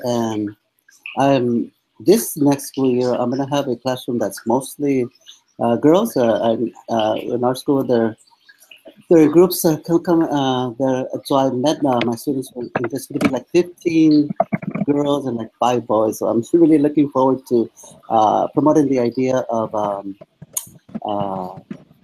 computer science, and mathematics, and with all of my girl students. And the idea of bringing clubs is awesome. And I'll share a quick experience. In this past year, I had an opportunity to use Finch robots, and Finch robots are robots that you connect with a USB cable, and they're programming with a visual language, kind of like with a block or language. And I did have them in my school for 2 months. It was a program, and look to the it's called Finch Loan Program. So you can actually apply and have the Finch robots sent to your school. I had 10 robots, and I do teach it in a one-to-one Chromebook classroom. But we didn't use them in my classroom. We actually used them as a lunchtime club. So over 2 months, I had about 40 students in different groups, like 20 and 20, or 15 and 20, and over their lunchtime. So once a week, twice a week, they would come in their lunch, and they would do some kind of visual programming. And I had a question here on the chat if Finch robots are expensive. I think they're about $100 a piece if you buy them. But this Finch Loaner program is really cool if you want to apply for it. Yeah, any ideas here? And I'm gonna go ahead and also, like, Donna is in the in our YouTube kind of channel, and she is talking about a video on code.org. You guys want to talk about code.org? Have you guys taken any of the workshops there, or have you gone to that resources for teachers, either Jane or Christian? I've not personally been on code.org. I'm about to look it up right now. Great. Well, Jane, did you, any of your teachers or yourself, have you used some of the curriculum at code.org? Yes, we did. They were in Connecticut hosting a one-day workshop, a free workshop for teachers, probably about maybe 3 years ago, and I had attended, and that's when I kind of came back and said, all right, this is a good beginning place. And then those 2 second grade teachers that I was talking about that were willing to build it into one of their professional goals, they then went to the Saturday workshop as well, and they came back kind of fired up and said, all right, let's do this. So they are a good place to start. I was at ISTE in San Antonio, I don't know, a month or so ago, yeah. And I spent a lot of time really going through the exhibit hall as far as trying to figure out, there's so many robotic devices as to which one is next. I also did the Finch Robot Loaner program this past year. And I really kind of was leaning when listening to like Tinker quite a bit. And I looked at them a few years ago, but I feel like at this point, they've developed so much more as far as how their program can be connected to any of these types of devices we're looking at. So I'm going to look a little bit closer and possibly consider doing their paid version for schools. However, I will say when we had the Finch loaner robots, we had also purchased a very inexpensive mouse from Amazon called Code and Go mouse. It's like $20. And my students, including my 5th graders, when they had choice to choose, which device, which robotic device they wanted to use for what purpose, many times they went back to using the mouse Code and Go. And we ended up doing quite a bit with even kindergartners as far as they would listen to a good text read aloud. Then I would give them a bunch of recyclable supplies. They would build the setting of the story, and then they would take that mouse, the Code and Go mouse. They would decorate him up to look like the main character, and then they would code him to go through the journey of the character. And it was really using a book that had setting that was critical to the story with the different problems along the way. And that was really a fun way to have kindergarten connect literacy with coding. Yeah, I think it's awesome. The whole idea that coding or the coding curriculum can be integrated or built into whatever you're doing. I think now with a lot of the push for standards-based education and critical thinking and problem solving, I mean, one of the biggest models for me has been Sam Patterson, and he wasn't able to come in right now, but he talks about some of the activities with literacy and using robots in the, like the kindergarten, first grade classroom. I think that's pretty cool. I mean, that's one of the things that I'm hoping to be able to do this next school year when I'm teaching inside my Readers and Writers Workshop blog, or inside my as an extension to a science activity, or maybe even problem solving with math and kind of in a visual way using robots. And I think Stormy here in the chat is talking about Ozbots or Ozobots. And so, yeah, I mean, so those are some of the ideas. I'm actually scheduled to go to a code.org workshop tomorrow here in Los Angeles. One of the local trainers, his name is Steve Zanotti. Steve Zanotti and I were we were tech coaches for a year or so, and he worked with Code.org where they do these all-day workshops, and I was able to explore some of the curriculum inside the Code.org site, and they have it at different levels. So and even though it's geared to the elementary school, I think what I saw there is actually all levels there, all the way into middle school and high school. And so, what do you guys want to take it from here? I mean, so we the whole kind of like idea about this kind of conversation was about going beyond the hour of code. And so, let's say that our students have been introduced to some coding, either with maybe some devices, and this could be like with a computer language, only all on screen, with some of the examples of the hour code where they're going through some challenges. And then this whole idea of bringing in things like robots and programming the robots. And so what do you want to take from here? Jane or Kristen, you have some ideas? Can you go over a little bit about how like the hour of code came about and exactly what that means? I'll talk to it a little bit to it, and then Jane, feel free to jump in. I think the hour code has to do with bringing computer science to everyone, right? We're looking at equity and access of computer science, and we do see of underrepresentation by different different populations, girls or people of color, and so that whole idea of bringing the computer science curriculum to more people. And I think it was a national initiative. I know that when I presented it to my students, actually Michelle Obama was in the video, and she was our first lady was actually giving that whole idea of hey, anyone can code, and then through some fun things. And I know there's a lot of partnerships. They do partnerships with Disney, and so I think it's a one-stop place to do an introduction to what is coding. And then in a real non-threatening environment, I think non-threatening more for the educators or the adults. I think the kids are just jump in and just do it. And I mean, when I saw it in the computer lab in my school, I think I was just walking around amazed how these kids that wouldn't participate in a lot of the things that that we wanted them to do inside the classroom was just in there, and how some of them really were rising up to the occasion, and they were helping each other solve some of these challenges or stages within the hour of code. So I mean that's kind of like my take on it is more of a, hey, let's get started. This is what coding can be, and just get the excitement going. But maybe Jane, maybe you could jump in and tell us more. Yeah, I would agree. I think that is the perfect way to begin because it is so non-threatening and everything is set up for you, including like all the publicity materials. And it's pretty easy to, if your district hasn't done it, to really get it to be a school-wide or even district-wide event, which is how we did it in our place. I'm going to try to look up and post a link. I had my kids reflect this year because I had switched to a different school and this was their second year participating in it. And it was what do they wish for next? Kind of a reflection piece. I'm going to quickly look up that video because I think that's what has to happen is that you can't just have it be that one event you join every year. It's like, all right, what are we going to do with this? Why is this important? What do we want our kids to be able to do next? So let me look for that link and I'll post it. Now, while Jane does that, I'm going to go ahead also and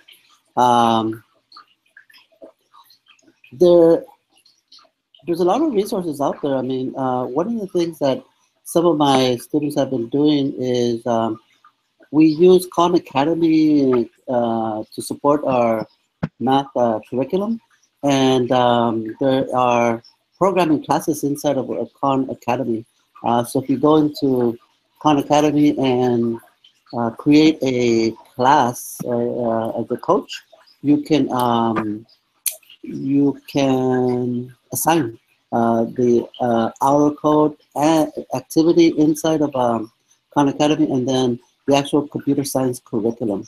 And with spaces like Code Academy, goes beyond the block language that we use sometimes with robots.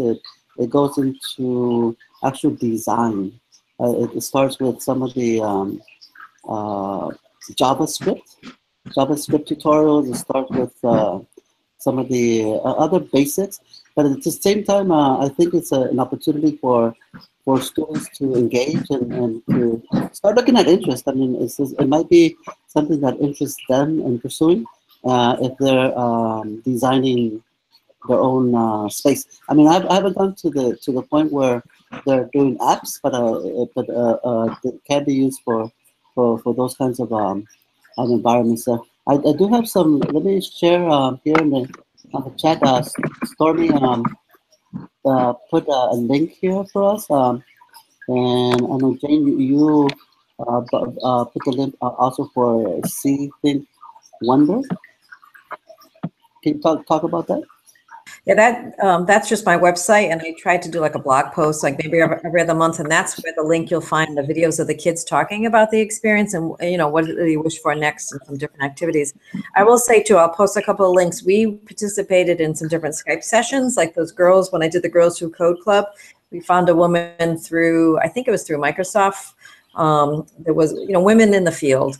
And the woman was, fairly young still and was willing to do like a real early morning chat. She was in LA, I believe, and we were on the East Coast. And it was really neat for the girls to sit there and have a conversation with her to learn more about, what do you do when you face that problem in coding and you kind of hit the wall. She just gave them great advice. And then we also Skyped last year with one of the companies, I think it's the Dash and Dot makers, and the kids were just mesmerized by listening to, again, this team of 5 or 6, young, hip, cool computer science people, and that kind of got them fired up as well. So there's so many opportunities, all free, to get kids to connect with people in the real world that are doing coding for a living.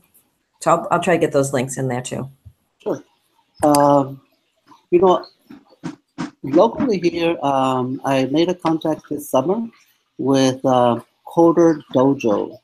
So Coder Dojo was it's a bigger worldwide organization started in Ireland.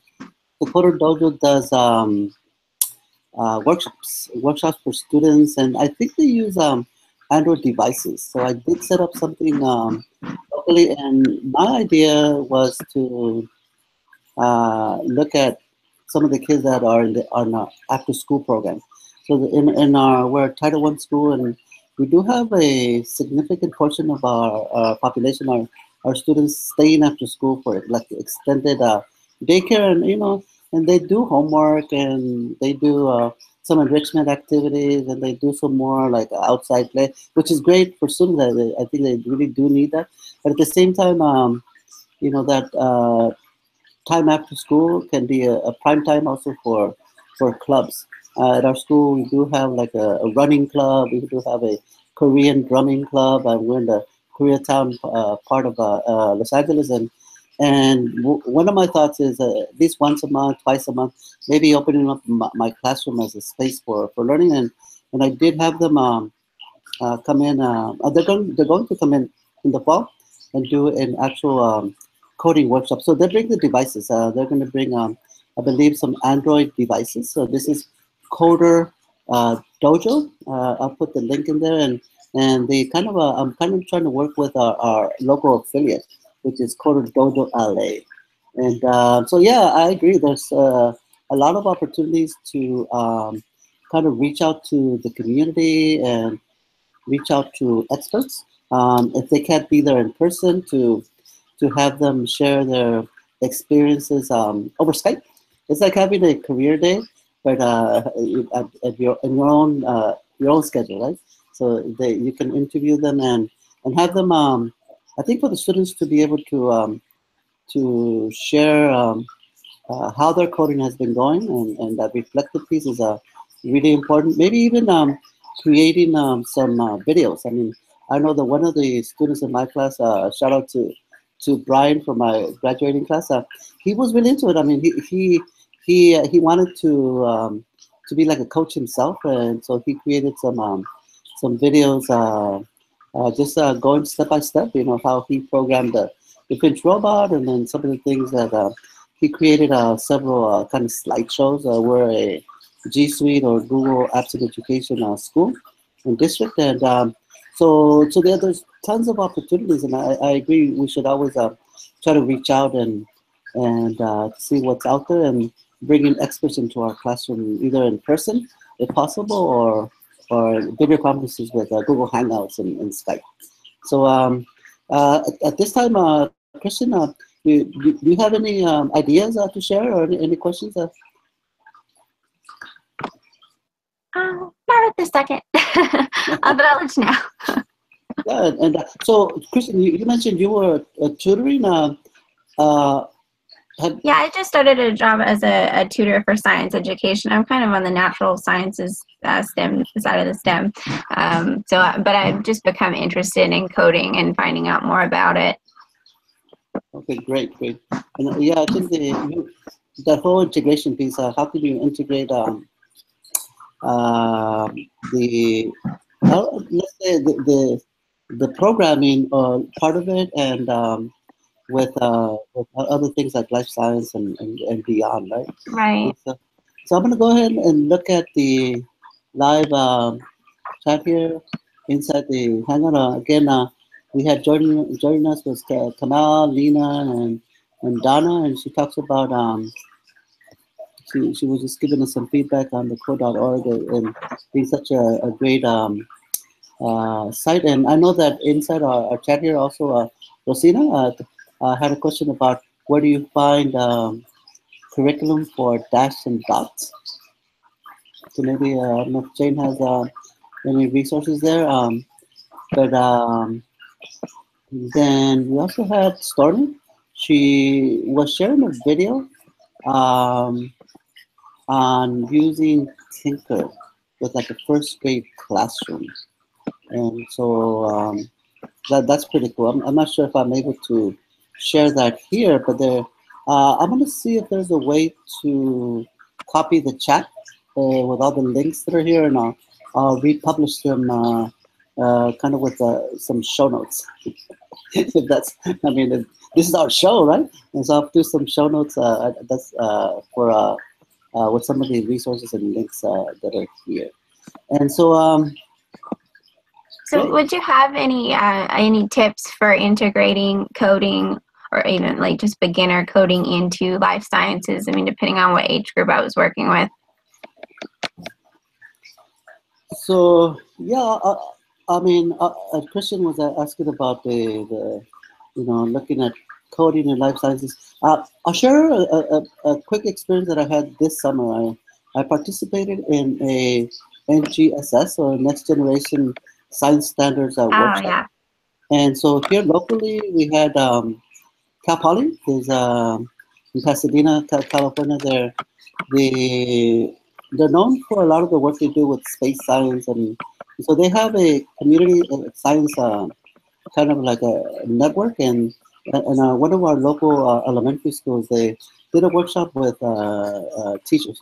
And a lot of it that we did was breaking down the performance expectations for all the sciences, and specifically in life science, it could be something like an ecosystem, or it could be a life cycle. And the way that they did it, and I think it's really, really cool, is that they designed hands-on activities. And so I think that's the way I would approach it with coding itself, is like looking at a space, maybe like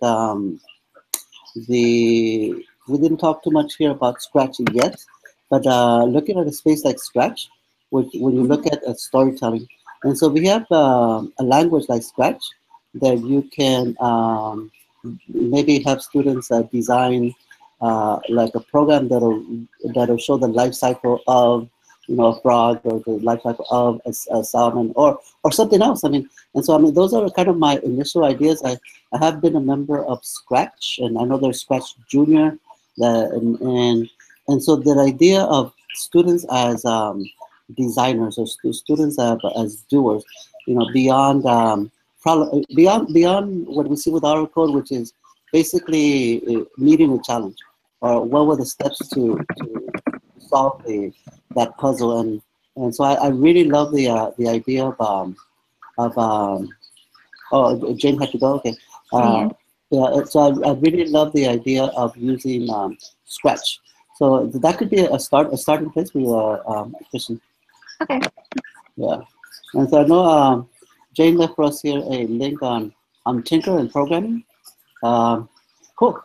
And so yeah. So I mean, let me just go back to the actual just the live stream. So yeah, I think for now this is a good spot.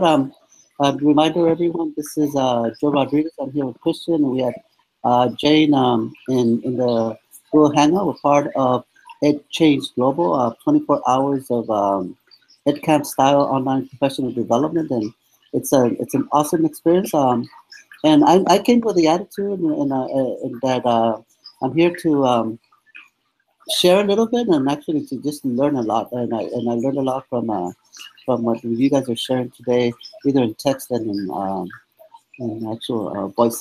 And so with that, I think we can call it a wrap. I mean, it doesn't have to be the full hour, but I want to thank the conference organizers. I know Matthew was key, and Jane, and a bunch of other people that are doing all the back end stuff to make sure that we can go live.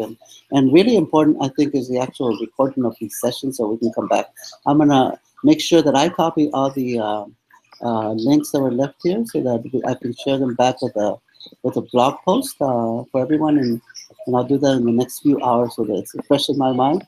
And Christian, best of luck with what you're doing. Are you thinking of coming into education and Thank you very much. I'm not sure exactly yet. I'm normally used to just doing like informal education, outdoor education. I did some curriculum with wetlands when I was working at Tusculum College in Greenville, Tennessee. So yeah, I'm not sure exactly what I'm going to do next, but I'm on the lookout for it. Well, best of luck. I mean, I think there's many opportunities to when you're looking at any of the sciences, the hard sciences, or there are many opportunities inside education, outside education, for to be part of it. I mean, I always have whenever I get a chance to partner with an organization. So best of luck in your career path, and thank you very much.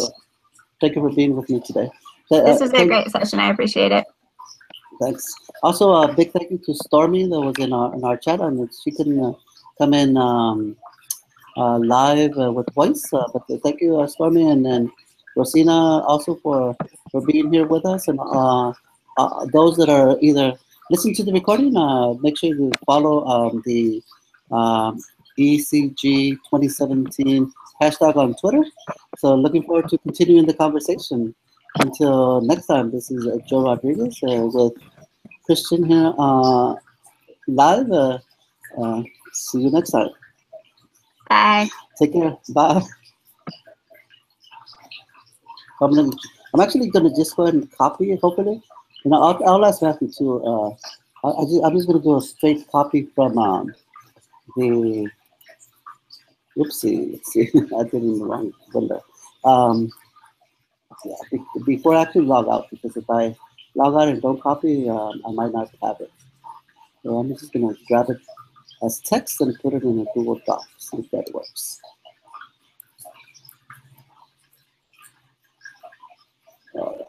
Just give it a time. Oh, it looks like it did. Awesome. I got all the links from the text chat in our in the Google Doc. I'm gonna go ahead and do the same thing with what I saw. All right. Thank you so much. Bye.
When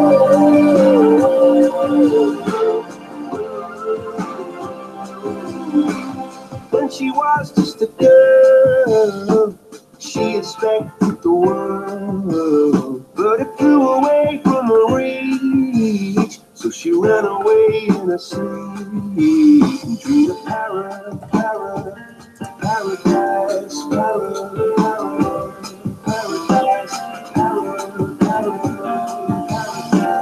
Every time she closed her eyes.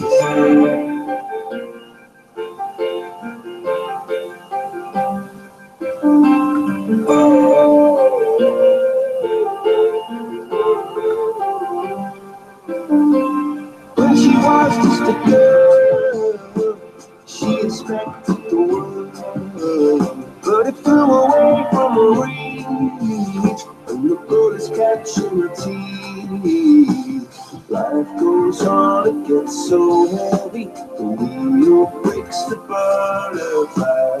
Every tear a waterfall. In the night, the stormy night, she closed her eyes. In the night, the stormy night, away she flies. A dream of paradise.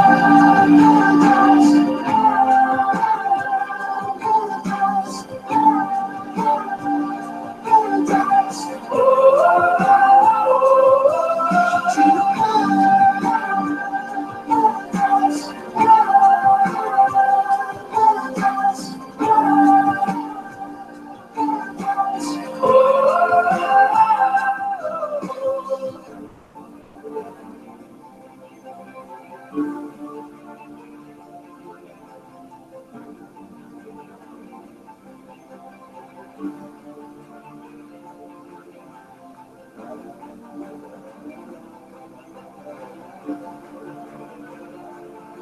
The stormy sky. She said, oh, I know the sun is set to rise. It's gonna be paradise.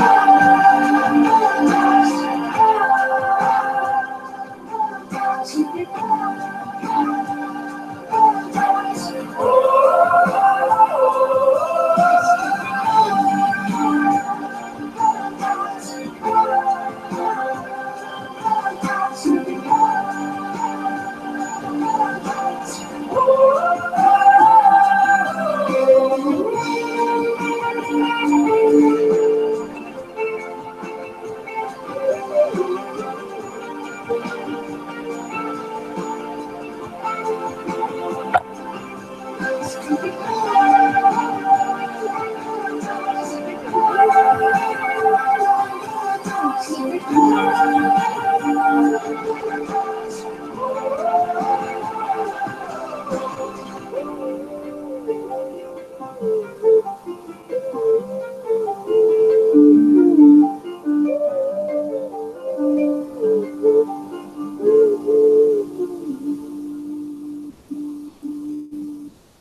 I got a piece of land out in the countryside.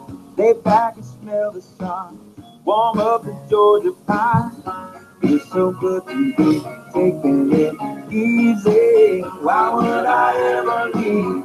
'Cause I know I got some good friends that live down the street. Got a good looking woman with her all down. Live in a small town where it feels like home. I got everything I need and nothing that I don't. Oh no, oh no.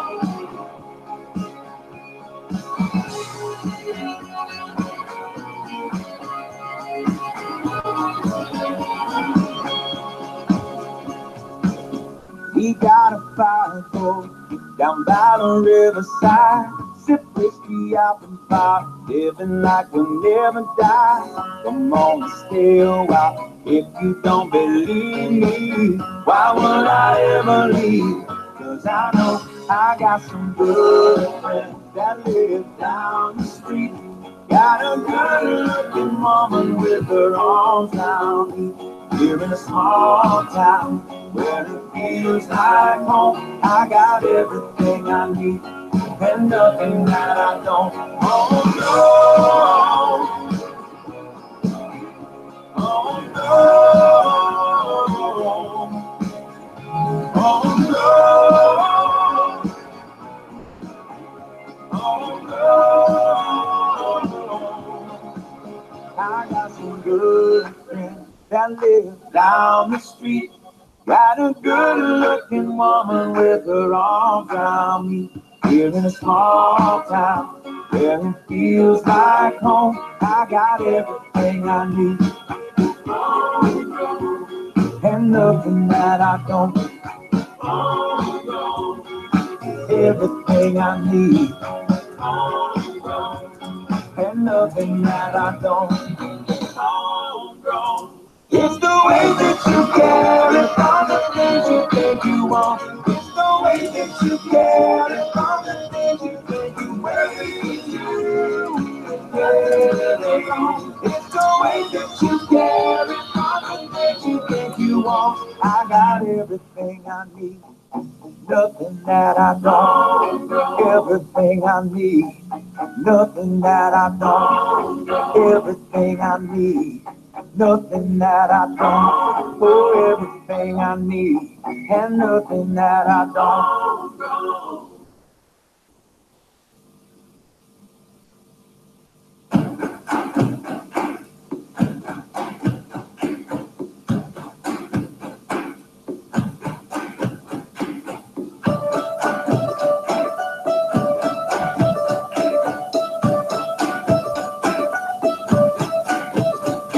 So this is what you meant when you said that you would spend, and now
Okay, can you guys hear me okay?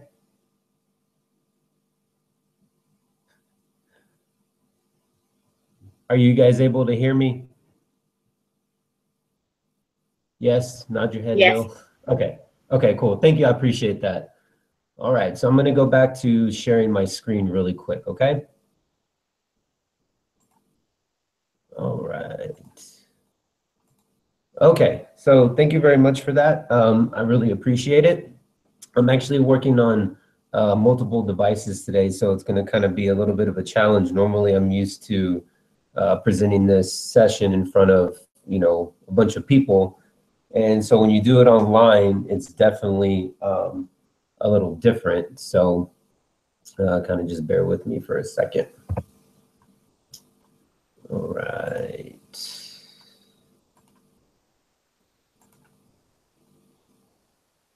Okay. I don't know why this is not sharing. Okay. So you guys can see my screen okay?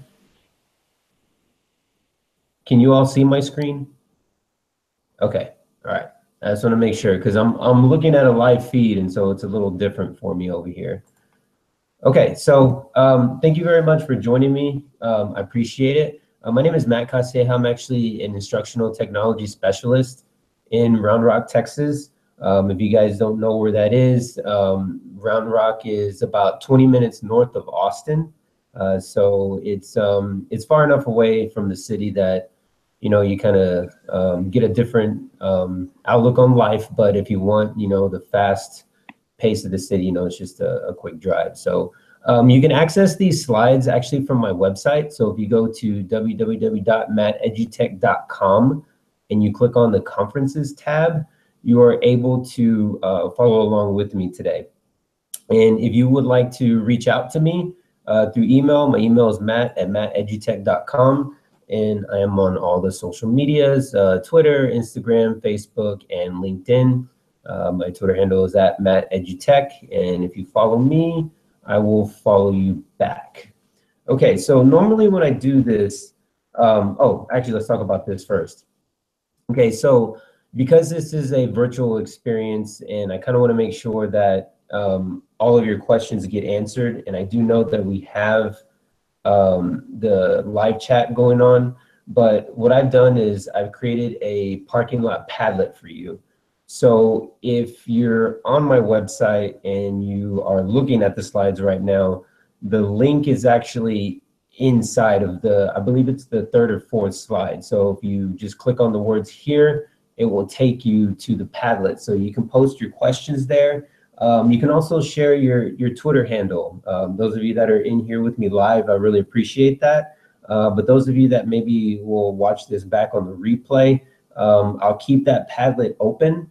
And so it's a great way for you to expand your PLN. So I think it's really important that, you know, we learn from each other. And so if you're more than welcome to add your questions or your Twitter handle, and I'll be monitoring that Padlet as we kind of go through this session today.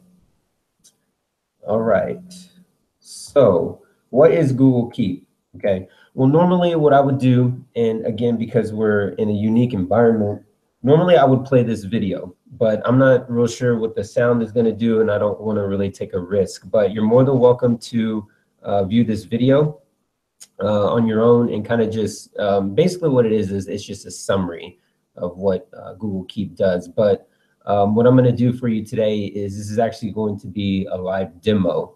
So it's going to be maybe a little bit of a challenge for me, but you know what, I'm kind of used to it. So the way that you're going to see these slides, and just that way you know, at the very bottom of each slide, you're going to see where to get the slide. So I just want to make sure that everybody knows where the link is. And then, of course, the hashtag ECG 2017 will be on the right-hand side. So if you want to tweet out any of your thoughts about the session, or if you want to tweet out my website, you're perfectly fine to do that. And I would actually greatly appreciate it. Okay, so let's talk about Google Keep. Probably the most, the question that I get asked the most is, and I see a question is, what is the Padlet URL? So if you just go to www.mattedutech.com and you click on the conferences tab, you can actually view this presentation right now live. So the Padlet URL is linked in one of the slides. So thank you for asking that. So going back to this, the question that I usually get when I do this session is, will Google Keep work on multiple devices? And my answer to that is yes, absolutely, as long as you have a Google account. Okay, so it will work on an iPad, it will work on an iPhone. I'm actually presenting to you on my laptop. And so it does have the capability of being used across multiple devices. The thing with Google Keep, though, is it is a Google product. So it is going to work only with Google. It will not work with Outlook email or Yahoo email or Hotmail email or Office 365 or whatever, other than Google. The other great part about it is that Google has actually opened up Google Keep for G Suite for Education. So normally what I would have done is I would have tried to poll my audience and kind of figure out, okay, are you working in a G Suite for Education school district? And if you are, well, then this can be used with your students.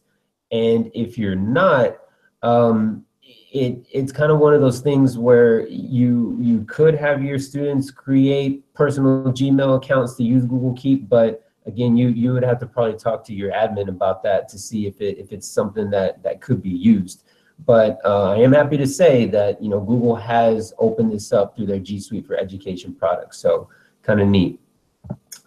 All right, so let's get started. And again, this is going to be a live demo, so I'm hoping that it goes as smooth as possible.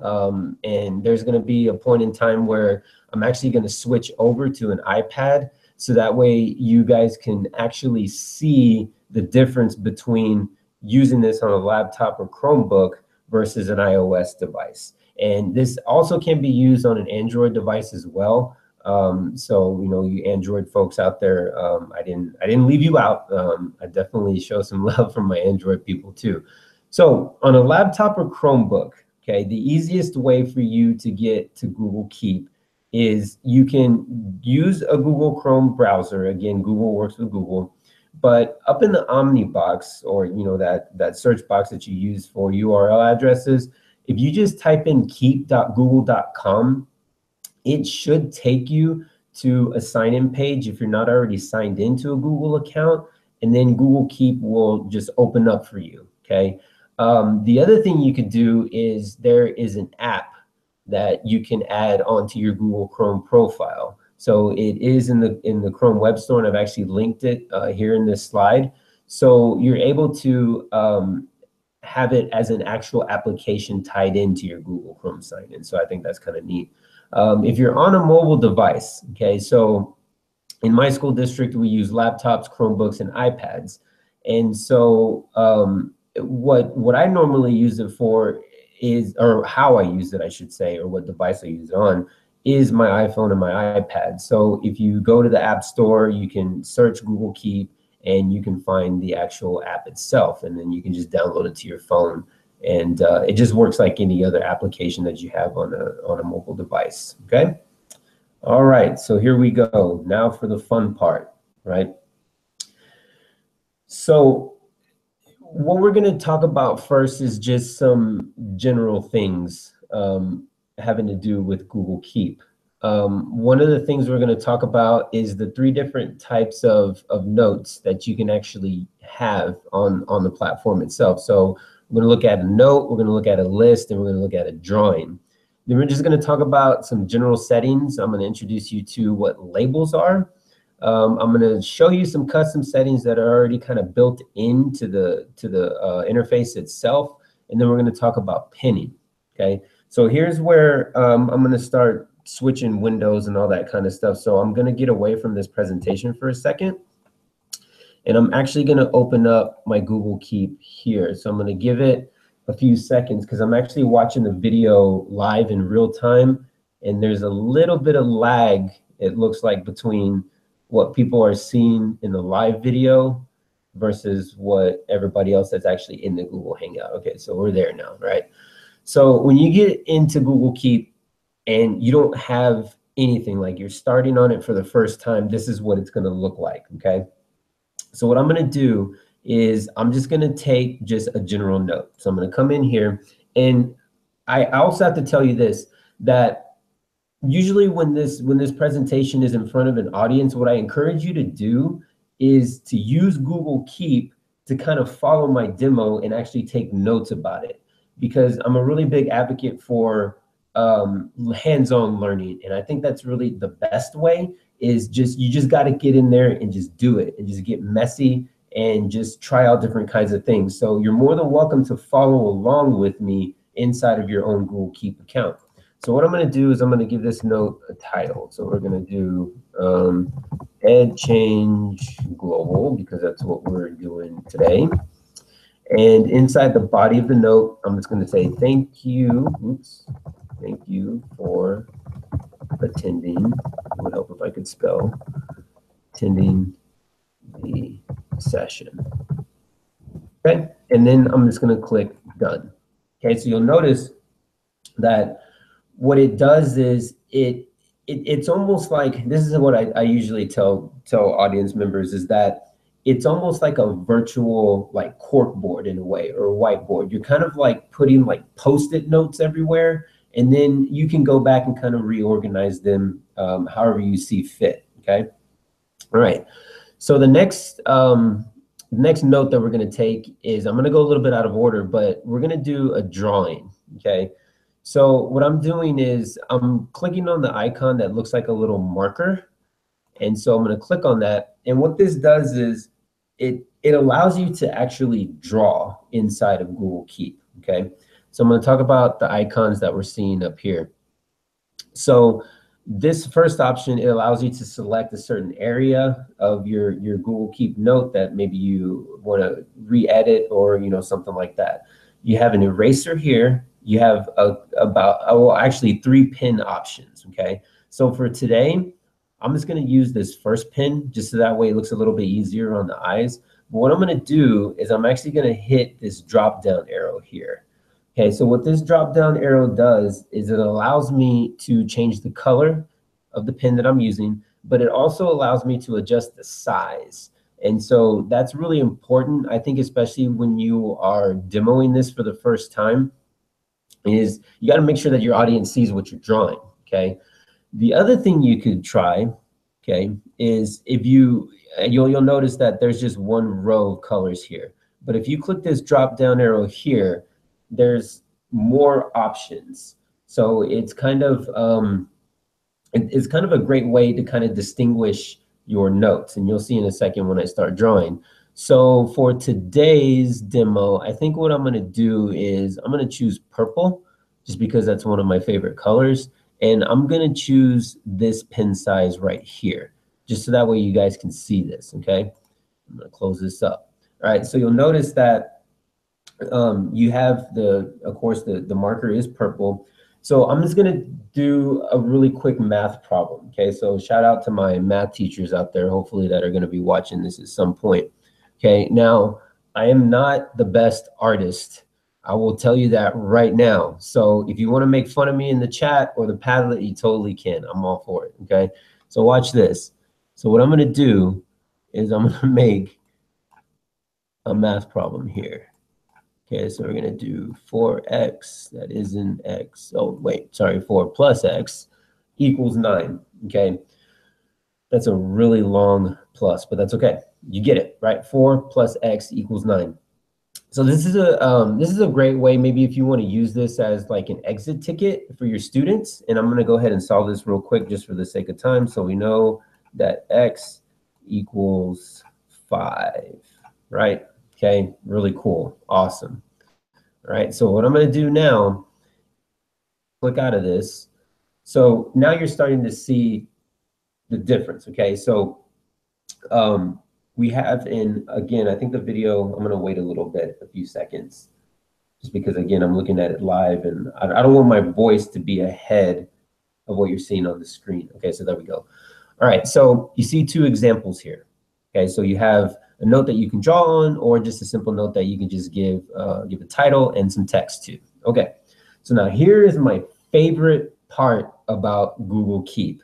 And this is actually how I learned about Google Keep. I had a colleague that told me one day, she's like, have you ever heard about Google Keep before? And I'm like, no, what's that? And she's like, well, I use it to go to the grocery store. My husband and I use it when we are creating our grocery list. And I'm like, what? Like, how do you do that? So this is what she showed me, okay? So I'm at this first icon where it says new list, right? And I'm actually going to make a grocery list.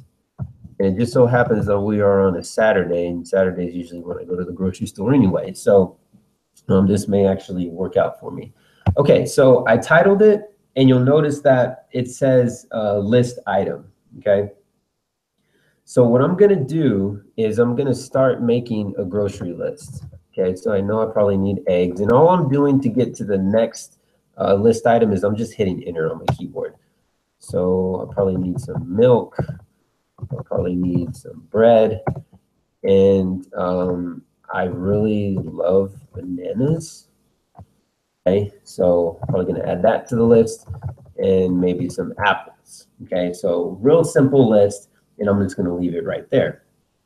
Okay, so I asked her, I said, well, so what? You know, that's kind of like weird in a way, right? Like, why wouldn't you just write it down on a piece of paper? She goes, well, oh, but wait, hang on, I have to pause for a quick second. Okay, and I'm gonna wait for the video to catch up, so watch this. What I love about Google, and whoever the engineers are that do these algorithms, I think it's really remarkable. So you'll notice that I just left my cursor behind the word apples, okay? Well, the genius part of this is that Google Keep actually recognized that I was creating a grocery list. So if you notice, it has a little shopping cart icon here, but based on the word apples that I typed, now Google Keep has actually suggested other items, or possibly maybe I meant to write apples, but I wasn't thinking very clearly, and maybe I meant applesauce. So I think this is really, really, really incredible, because it's just one of those things where they're just geniuses. That's all I gotta say about that. Okay, so I'm actually going to, okay, believe it or not, I'm gonna select applesauce, just so that way you guys see how this works, okay? And then I'm gonna click done. Okay, so now you have your three examples. You have a list, you have a drawing, and then you just have a general note, okay? But I'm gonna go back to my list for a second. Okay, here is where I think the majority of people that use Google Keep actually live, okay? So what I mean by that is, watch this. Let's say I'm at the grocery store, okay? And I have this list on my phone, okay? And as I'm going through the store, I'm putting these items into my cart. Well, I wanna check these off, okay? So what I'm gonna do is I'm gonna click the box next to the item that I'm buying, okay? And what you'll notice is that when I click that checkbox, it marks out the item for me, okay? So it's kind of one of those things where when you used to make a list, right? Hopefully now you're gonna start using Google Keep and not, you know, so much paper, but that's cool too, okay? But it feels good when you see that word crossed out. Like, to me, it feels like, okay, I've accomplished that task. Now I'm moving on to something different, okay? I'm gonna go back into the note really quick because I want you to see something, okay? So now I'm back into the edit part of this list. And what you'll notice is that when I clicked on the check boxes and it marked out those grocery items, okay? It brought it down to the bottom of the list, right? The other thing too that you could also do with Google Keep is if you are constantly going to the grocery store and buying the same items, you don't have to recreate a new Google Keep note for your grocery list every single time. What you could do is when you're in, again, you have to be in the edit mode, which is where I'm at right now. If you just uncheck the boxes, you'll notice that those items go back up to the top of the list. Okay, that to me, I think is extremely valuable because again, you're not recreating. All you're doing is you're just bringing those items back up into your list, okay? All right, the other thing that the list can do is I've lived in Round Rock for about 7 years now, and I go to the same HEB. I joke about this all the time with my wife. I could probably walk through the HEB with my eyes closed and know where every single item is. I've been there so many times. Okay, but what your list could do is it could actually act as a roadmap for you. Okay, so what I mean by that is, let's say that the eggs and the milk aren't next to each other inside of the grocery store. Okay, but I want to keep my list in order. So what you can actually do in here is you can hover to the left side of the checkbox, and you can actually move the items around, okay, like this.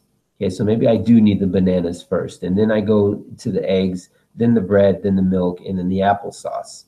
Okay, so I think it's a great way that, for example, if you were working on a project as a student inside of Google Keep, and you wanted to keep a project list, but there were certain tasks that you had to complete by certain deadlines, I think it's a great way to make sure that you are going in order of the project.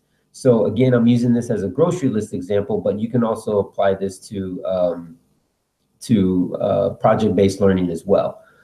Okay, so what we're going to talk about now is what's going on at the bottom of the note here, okay? Because we got a lot of things that are kind of happening, right? I'm not going to talk about the remind just yet or the share option, okay? That's going to kind of be our like grand finale, okay? But I am going to talk about how you can kind of make your Google Keep notes maybe a little bit more visually appealing, okay? So I'm going to click on this third icon here, and I'm going to change the color of this, okay? So I'm going to change it to red, just so that way you guys can see this a little bit better, okay? You could add an image, but we're going to do that on a mobile device in a little bit. You could archive, okay? So what archive does is, you know how when you archive emails in your Gmail account, it's one of those things where, like, you know, you kind of sort of don't want it to be in your inbox, but you don't want to trash it either. So it's the same thing with a Google Keep note, is if you want to archive it, but you don't necessarily want to delete it completely, then that's when you select this option. Okay, so the 3 buttons. I did this at a conference, this same session at a conference a couple of days ago, and I jokingly said, anytime you see 3 dots and you're inside of a Google product, click on it, because there's going to be probably some more bells and whistles that you don't know about. Okay, so I'm going to click on this, and there are options here. So what you could do is you could delete the note, you could add a label, which we're going to do in a second. Again, you could add a drawing, you can make a copy, you can hide the checkboxes, or the wonderful thing, and again, we're going to get to for our grand finale, is you can actually copy a Google Keep note into Google Docs. Okay, so again, we're going to demonstrate that at the end. All right, the last thing before I move on to some other settings is on this note, you'll notice that there's this little thumbtack right here on the upper right-hand corner of the note. Okay, I'm going to click on this. Okay, so it's going to change to, it went from black to blue. Okay, and then I'm going to click done. So what happens now is anytime you pin a Google Keep note, it's going to take it to the very top of your list. Okay, so you may be asking yourself, well, why would I even want to do this? Well, what I usually use this for is if I need to see a note that is extremely important and I need to see it every day, then I will pin that note at the very top of my Google Keep note list. So you'll notice that it stayed here at the very top, but the other notes that I created, it pushed them down the interface. So I think that's a great way to make sure that whatever it is that you need to see that's really important, that you put that at the top, okay? So again, it's just another tool. All right. So let's talk about, let's go to the left-hand side here, and we're going to kind of talk about what's going on here. So labels. The labels inside of Google Keep work pretty much the same way that they do inside of Gmail. Okay, so that's what, again, that's what I really love about Google, is that they really try to make sure that if they do something in one product, you kind of see it the same way in another product. Okay, so what we're going to do is I'm actually going to create a label for today's conference. So you'll notice I have 3 other conferences here. But when I click on create label, I want you to see something here. So if you decide that you want to organize this to fit maybe, the easiest way for me to kind of put it is if you want to label some notes maybe by classroom or maybe by class period, this is probably one of the ways that you're going to want to do it, okay? So what I'm going to do is I'm going to give this note a title. I'm going to call it Ed Change Global, okay? I'm going to leave it there for right now because I want to show you a couple of other things. What you could do is you could go back and edit a label that you've already created. Okay, so if you click on the icon to the right of the title, you'll see a little, it looks like a little pin, and it says rename label. So you can totally change that, okay? The other thing you could do is you can delete the label. So you'll notice that I'll get away from this, and you see how the icons are starting to change. So that's the thing about Google Keep that I love, is sometimes just hovering over an icon will give you different options. Okay, so I'm going to go ahead and click done here, and I'm going to create an Ed Change Global label. So you see it at the very top of the list, okay? The other thing you can do here too that I found out, okay, is you can assign a label to a Google Keep note straight from the note itself. Okay, so what I mean by that is if you go back to the 3 dots, and you don't even have to be in edit mode to do this, you just click on the 3 dots, you click add label. Here you can come up with a new label name if you wanted to. Okay, so you can either, well, I should, you know what, I'm going to backtrack there. You can actually search for a label name because you create it in the edit part. Okay, but if I want this to be part of Ed Change Global, I'm going to click on that checkbox, and you'll notice that right here it shows that it is now part of Ed Change Global. Okay, so when I come back over here to the label and I click on Ed Change Global, it's going to only show me that particular Google Keep note that has that label. Okay, so again, it's another way to kind of just maybe organize yourself. If you go back to the notes on the left-hand side, I don't know if you guys saw me, I'll click it one more time. Click right there. It'll show you all the Google Keep notes that you have, okay? All right, let me go down to settings here. Okay, so on the left-hand side, all I did was just click on the word settings, and this is something that is already defaulted in the Google Keep interface. So when you have a Google Keep note that has a list in it, it'll say, you know, you can add new items to the bottom. You want to probably keep that checked, and move check items to the bottom as well. Keep that checked. So that way the list is truly working as a list. And so basically what that means is as I check something off, it goes to the bottom. As I uncheck it, it goes back up to the top, okay? You can customize your reminder settings if you want to. I just kind of just leave these at, you know, morning at 8, afternoon is 1, and evening is 6. You want to definitely for sure leave enable sharing checked and leave display rich link previews checked. And I'm going to talk about display rich link previews in a second when I move over to my iPad, but you definitely don't want to turn those off, okay? So just keep them the way they are. All right, so what I'm going to do now is I'm going to take a pause for a second, and I'm going to propose this, okay?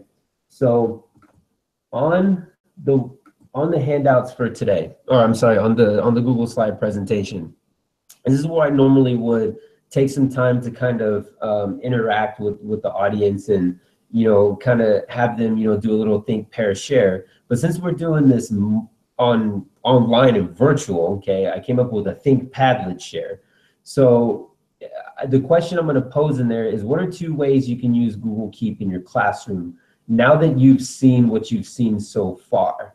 So what I'm going to do is I'm going to go back to the Padlet, and I'm actually going to add that question in.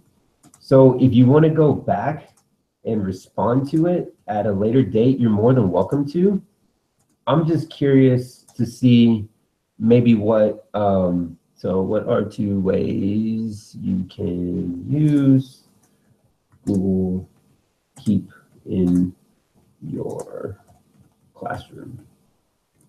And I'm going to start another column inside that Padlet. Okay, so you're more than welcome to, again, go into that Padlet. I've added that question in there now. So I think if you just click refresh, it should show up. But I'm just curious to see, you know, I go around the state of Texas doing this presentation, and I always get such great answers, and, you know, some things that I don't even think about. And I'm like, wow, you know, we really, you know, learn from each other. And I'm just like, I'm not the Google Keep expert by any means. I'm just here to kind of just share this information with you. But I'm curious to see what you guys come up with. So if you guys want to head over to that at some point. Okay, so here's where it's going to get a little bit crazy for me. All right, so kind of just bear with me, and hopefully you can see what's on my screen right now. Okay, so what we're going to talk about next is the mobile side of this. Okay, and what I'm going to do is I'm going to actually make sure to get into my Google Keep first really quick. I'm going to actually mirror my iPad onto the screen so that way you guys can see it, okay? So what we're going to talk about is audio recording, okay, text to speech, right? We're going to talk about images, and I'm going to attempt to take a picture of a business card. I'm going to demonstrate something for you. We're going to talk about reminders, and we're going to talk about sharing, and we're going to talk about rich link previews, okay? So what I'm going to do is I'm going to make sure that it's there. And I'm going to give it a second just in case we have a little bit of lag. Hopefully it will show up. If it doesn't. Okay, there we go. Can you guys see that okay? I hear somebody's mic is on. Okay. All right, so hopefully you can see that. So what I'm doing right now is I'm actually mirroring my iPad as I have it in my hand, because I want you to see the difference between using this on a Chromebook and a laptop versus mobile, okay? So I will say this, that I use Google Keep about 90% of the time on my iPhone, just because of the work that I do with teachers. And, you know, they'll stop me in the hallway and they'll say, hey, you know, can you come to my classroom and help me with this? And so immediately put it in my Google Keep. Okay, I know I need to be at that teacher's classroom on Thursday, for example. So I do spend a little bit of time with it on the laptop, but I really, really, really want to show you what it can do mobile, okay? So the account that I am on right now on my iPad was the same account that I was using to show you from my laptop. So you'll notice that everything I did on the laptop is now syncing to my iPad. So just in case you didn't believe me that it works on multiple devices, I'm here to tell you that it works on multiple devices, okay? So just throwing that out there, right? Okay, but one thing that you'll notice, and I think I can move my mouse around so that way you can kind of see where I'm at. Again, I'm watching the live video, but what you're gonna see down here in the lower right-hand corner is something that we didn't see on the laptop side, okay?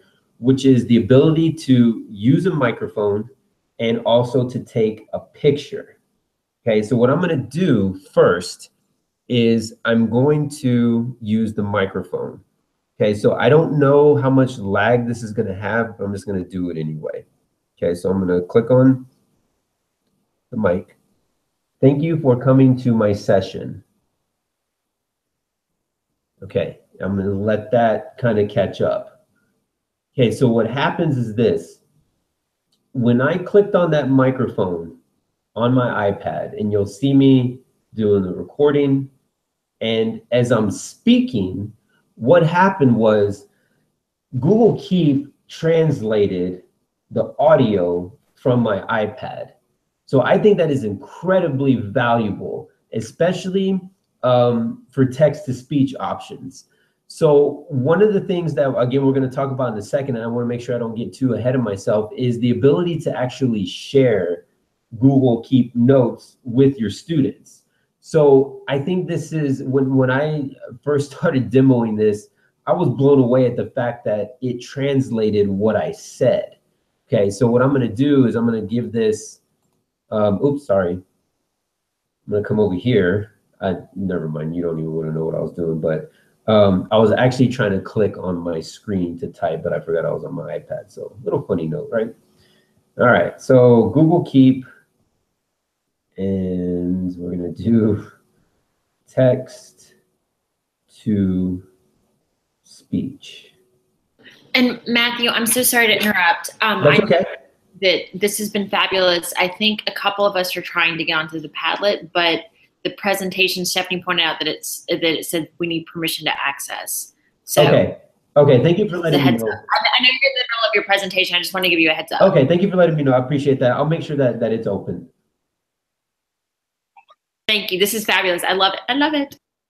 Okay, thank you. I appreciate it. It's so weird not being able to see people, but it's okay.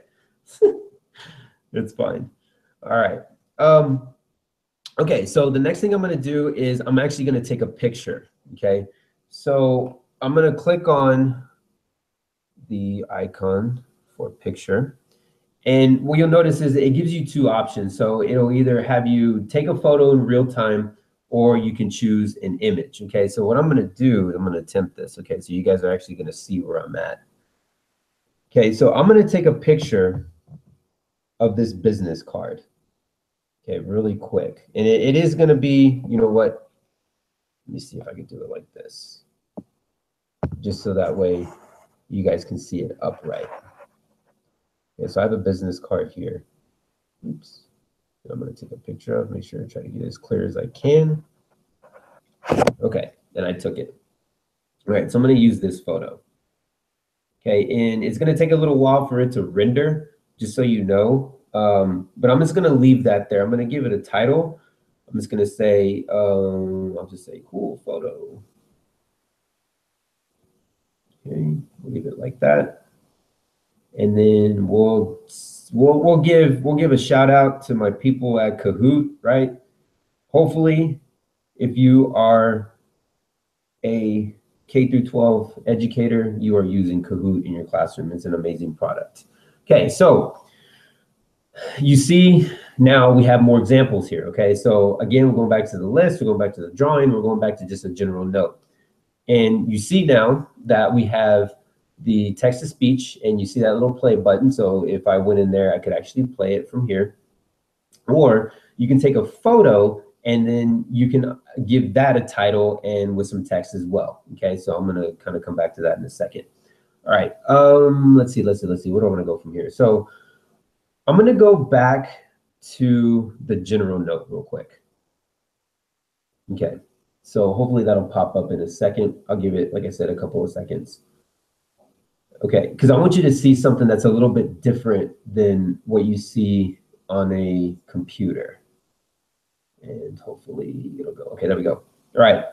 So when you're on a mobile device, one of the questions I also get asked is, where are the same icons that I see on a Google Keep Note when I'm on my laptop? How is that different from a mobile device?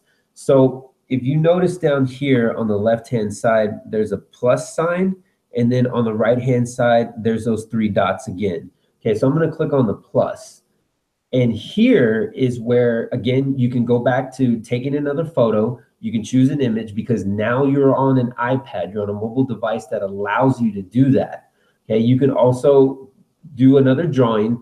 I will say this, that drawing on a mobile device is much easier than doing it with a mouse on a computer. Okay, I'm not going to demonstrate that, but you can pretty much understand why, because you're just moving your finger across the mobile device. And then here's where, again, you can add checkboxes if you want to. Okay, I'm going to click on the three dots. Okay, here's where you have the other options that you had on the laptop as well with the Google Keep Note. Okay, so you can delete it, you can make a copy, you can send it to somebody, you can add collaborators, you can again assign it to a label, or you can change the color. Okay, so what I'm going to do is I'm actually going to do that just because we have a little bit of time. So I'm going to change this one to yellow, and I'm going to click on label, and I'm going to add it back to Ed Change Global. Okay, and when I do that, I back up. I just hit the back arrow, and so now I have it under my Ed Change Global label. So I'm going to click out of it. I'm going to go up here where you can see the word notes to the left of it. I'm going to click on the hot dogs, right? And now should open up I'm going to click on Ed Change Global, and then there are the 2 notes that I had. Okay. All right. Make sure I give it a little bit, make sure that you guys see what I'm doing. Again, watching it in real time and trying to demo it at the same time. I'm trying to make sure that you guys see everything. All right, cool. Okay, so what I'm going to do now is I'm going to go back to my laptop. So I'm going to turn off the mirroring. Okay. Okay. So I'm going to get back to the laptop version of Google Keep. We're going to talk about reminders, and we're going to talk about rich link text, okay? The top attendees will be speakers of width and then height too. They have. Oh, sorry, I heard somebody's mic was on, but that's okay. All right, so I'm going to go back to this note right here, and I'm going to click Remind Me, okay? When I click on Remind Me, I'm going to scroll down just a few. Let me click on it one more time. Okay, you'll notice that you have some options here. So you can assign it for later today, you can do it tomorrow, you can do it next week, or you can pick a date and time, or you can even pick a place. Okay, so the thing about picking a place, what Google Keep will allow you to do is if you set a Google Keep note for a particular place, when you arrive at that place, again, it is tracking you through your GPS, okay? When you arrive at that place, Google Keep will remind you, it will send you a reminder of that particular note, okay? That is very, very, very cool. But here's the drawback to that, okay, is you have to be at a place where you actually are connected to the internet. Okay, the reason why I say that is because, again, 2 days ago when I did this conference, one of the teachers that was in the session, she actually uses the pick a place option or pick place option, but she says sometimes it doesn't always work. And she asked me, why doesn't it always work?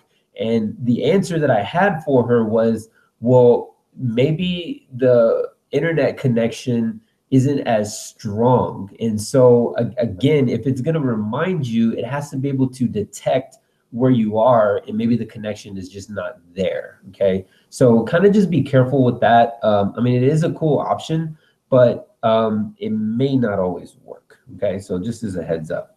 All right, what I'm going to do is I'm going to pick a date and time.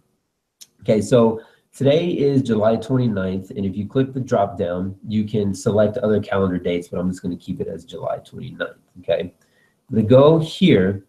And here's where I was talking about the default settings for reminders. I showed you that earlier in the video, where morning is 8 o'clock, afternoon is 1, evening. Now we have an evening option, or I'm sorry, we have a night option in addition to the evening option. So evening may be 6 o'clock, night for you may be 8 o'clock, but you can go back and change those. What I'm going to do is I'm going to click on custom. Okay, what I wanted to do is I want to go in here, and the time is 11:44. So I'm going to set this for 11:46 a.m. Okay. So I'm going to, oops, sorry, let me do that one more time, because sometimes if you click out of it too early, it will do exactly that, what I just did. So I'll set it for 47 now. You got to be really careful. Set it. Oops. Okay, and we won't do does not repeat because I just wanted to show up, and I'm just going to click save. Okay, so you'll notice that now at the very bottom of the list, and I'm going to click out of it, you'll see how I gave it a time of today at 11:47 a.m. Okay, so it should, in 2 minutes, there'll be a notification that pops up on my laptop that shows, okay, hey, remember your grocery list, you got to get to the grocery store, you got to get on, get on with your day kind of thing, okay? All right, let's talk about, actually, let me do this for you, okay? There are times when you're using a Google product and you just stumble on something and it totally changes your mind. I mean, it just totally changes, I should say, your perception of what technology can do, okay? So remember how I took a picture of that business card with my iPad and I just let it sit on my account, okay, for right now. Okay, I let it, you know, give some time to render. But one of the things that Google Keep can do, okay, and I'm going to click on the note, but I'm going to click on my 3 dots, okay? This was mind-blowing to me when it happened, right? So you'll notice that where it says copy to Google Docs, above that, there is an option that says grab image text. So when I click on that, watch what happens. Okay, and I'm going to blow this up so you guys can see this. Okay, what it did, oops, sorry. Sorry. Oh, look, my reminder popped up right here. See that? Okay, so dismiss. Okay, what Google Keep will do is if you take a picture of something that has text in it, it will actually grab the text on that particular picture and it will bring it into the body of your Google Keep note. When I saw that, I just stumbled on it one day and I was just messing around. I was like, oh, well, let me just take a picture of this business card and just see what happens. Like I just, you know, wondering, you know, what it would look like on Google Keep. And then when I clicked on those 3 dots, I was blown away. Now, this is extremely valuable, and I will tell you this, because what I could do now is I could go in here and I can copy Danielle's email at Kahoot. I can come over here, I can go into my inbox, I can sign into my Google account, and I can send Danielle an email or Daniela an email. Okay, so that was unbelievable when that happened to me. I was like, oh my gosh, I wish I would have known this, you know, way back when, okay? But it is cool. Like if you're at a conference or something like that and you pick up somebody's business card and you want to contact them later, but you don't want to sit there, you don't want to type, you know, all that stuff, or you want to somehow maybe put the text, again, we're going to demo this in a second, into a Google Doc and share that Google Doc with somebody, then I think that's even valuable as well, okay? All right, okay. So the last thing I'm going to show you here, and I'm going to see, I'm actually going to attempt this for a second. So I'm going to try something real quick. Or you know what? No, let's not do that. Okay, I was going to show you what a rich link preview looks like. Maybe I'll do it here on this note.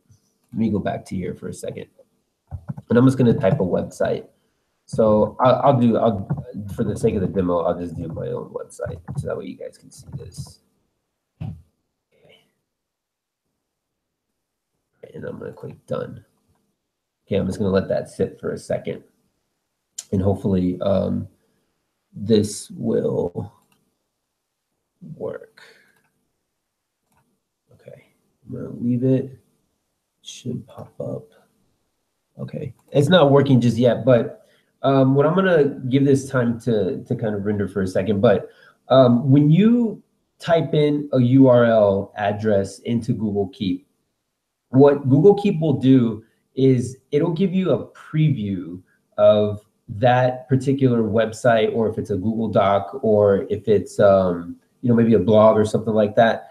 It will give you a preview down here at the bottom of the Google Keep note. It's not working for me right now, but I think it's just because it has to take time for it to register that is an actual website. So I'm just going to leave that there for right now, and hopefully it'll work. Okay.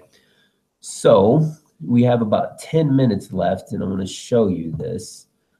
Okay. So this is a total option. Okay. This is completely up to you. Okay.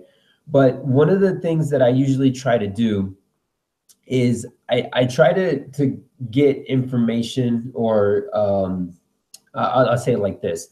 I try to really make sure that the audience is really engaged with this. And again, all of you have probably, now that you've seen this demoed, or maybe you have experience with Google Keep, I'm sure there's something that maybe you learned today, or maybe something that you've seen somebody else do. So if you want, okay, you can totally share one of your Google Keep notes, okay? And I'm gonna demo how you do that in a second, but what I want you to is, if you decide that you wanna share one of your Google Keep notes with me, I want you to type, give it the title Ed Change Global, and then inside of the body of the Google Keep note, type one takeaway from today's session. Just anything that maybe you didn't know before, or maybe something that you're just like, oh, wow, you know, now I can really use this, you know, with a colleague, or I can use this with my students. So you're just going to click the share button and you're going to share it to matt@mattedutech.com. Okay. So I'm going to show you how you share a note really quick. Okay. I'm going to go back to Daniela, and I'm going to hover over that note, and you'll see the icon that has it looks like a little person, but it has that plus. So when you click on that, here's where you can type in the person's email address that you want to share it to. And then when you click save, you'll notice that it'll pop up, and then it'll go back to the note. You see that little glitch, I mean, not little glitch, but that little time that it took to go back to the note. And if you did it correctly, depending on whether or not the person actually has a Google Plus profile and they have a photo on there, you'll see that you've already shared that with somebody. So it'll show up down at the bottom. So when I click done, now that note has been shared with me. Okay, so that's pretty much it. I'm gonna go back, and yeah, this didn't work, but I will reassure you that the rich link previews do work. Okay, so now for our grand finale. Okay, again, going back to the whole PLN thing and learning from each other. Okay, when I do this at, you know, an in-person conference, let's just call it that. Okay, what I do is I create a resource document or that I share with the group. Okay, so I'm going to click on this resource document here. It's going to take me to this Google Doc, right? So if you access this from my website, and again, I'll change the settings, and thank you for reminding me about the Padlet. I will go back in and make sure that everything is viewable, okay? But what I do is I take screenshots of the Google Keep notes that are shared with me, and I put those on this resource. And, you know, I give shout outs to the teachers that, you know, took the time to give their expertise and all that kind of good stuff, okay? But this is the real reason why I created this reference document. So if you go to tools up here along this menu, okay, so you go to tools, and what you notice is there's an option where it says keep notepad. Okay, so I'm going to click on that, and what happens is my Google Keep is now linked to this Google Doc. So all of the Google Keep notes that I have demonstrated today show up on the right-hand side here, okay? So in order for you to get one of these Google Keep notes into your Google Doc, you want to make sure that your cursor is going to be where you want it first, okay? Then I'm actually going to left align that so that way you can see this. All right, what I'm going to do is I'm just going to take this general note right here on the right-hand side. Again, I'm going to go back to the three dots. I'm going to click on that. Okay, here's where it gives you three options. Okay, so you can click add to the document, which I'm going to do in a second. You can delete this note from here, okay, or you can open up the note back into your Google Keep if you need to make more edits. Okay, but what I'm going to do is I'm just going to click add to document. So you'll notice that what it did was it took the content of that Google Keep note and it converted it into whatever content I have inside of the Google Doc. So one thing you got to be real careful with, and I'm going to show you, I'm actually going to put Daniela's information in here as well so you can see what I'm talking about. It's going to take on the same settings that you have inside of the Google Doc. So I'm going to click here, I'm going to add the document. It's a gigantic picture now because, again, it recognizes this as being a Google Doc. It's no longer a Google Keep. And the text, the font type and the size and all that stays consistent with whatever the settings are inside of your Google Doc, okay? So kind of just be careful with that. you know, it's a great tool to use if you're working on a project and you want to keep a timeline in Google Keep, but you want to, maybe your teacher is requiring you, if you're a student, to show proof that you did make some sort of timeline for your project, and she wants it in a Google Doc where you can easily convert that over, okay? All right, so we are coming up on the hour. Some additional resources for you, okay? Casey Bell at Shake Up Learning is an amazing person that has devoted an entire blog post to Google Keep. She has some amazing resources, some amazing ideas on how you can really take Google Keep to the next level. The other thing that I've linked inside the presentation is if you haven't heard of the Google Teacher Track. Oh, I'm sorry? I'm so sorry to interrupt, guys, but we have to start the next 8 hours of broadcast. Okay. So we have to end this one to start the next 8 hours. You guys can hop on, click the link in about 3 minutes. You can finish your conversation before the next group starts, but I'm going to have to end right now so we can get those changed. I'm so sorry. Yeah, no, that's fine. That's fine. I appreciate you letting me know. Yes, and please do come back because I'm sure that conversation needs to continue. So thank you again. Okay, thank you so much for letting me know. I appreciate it. Okay, thank you. Okay.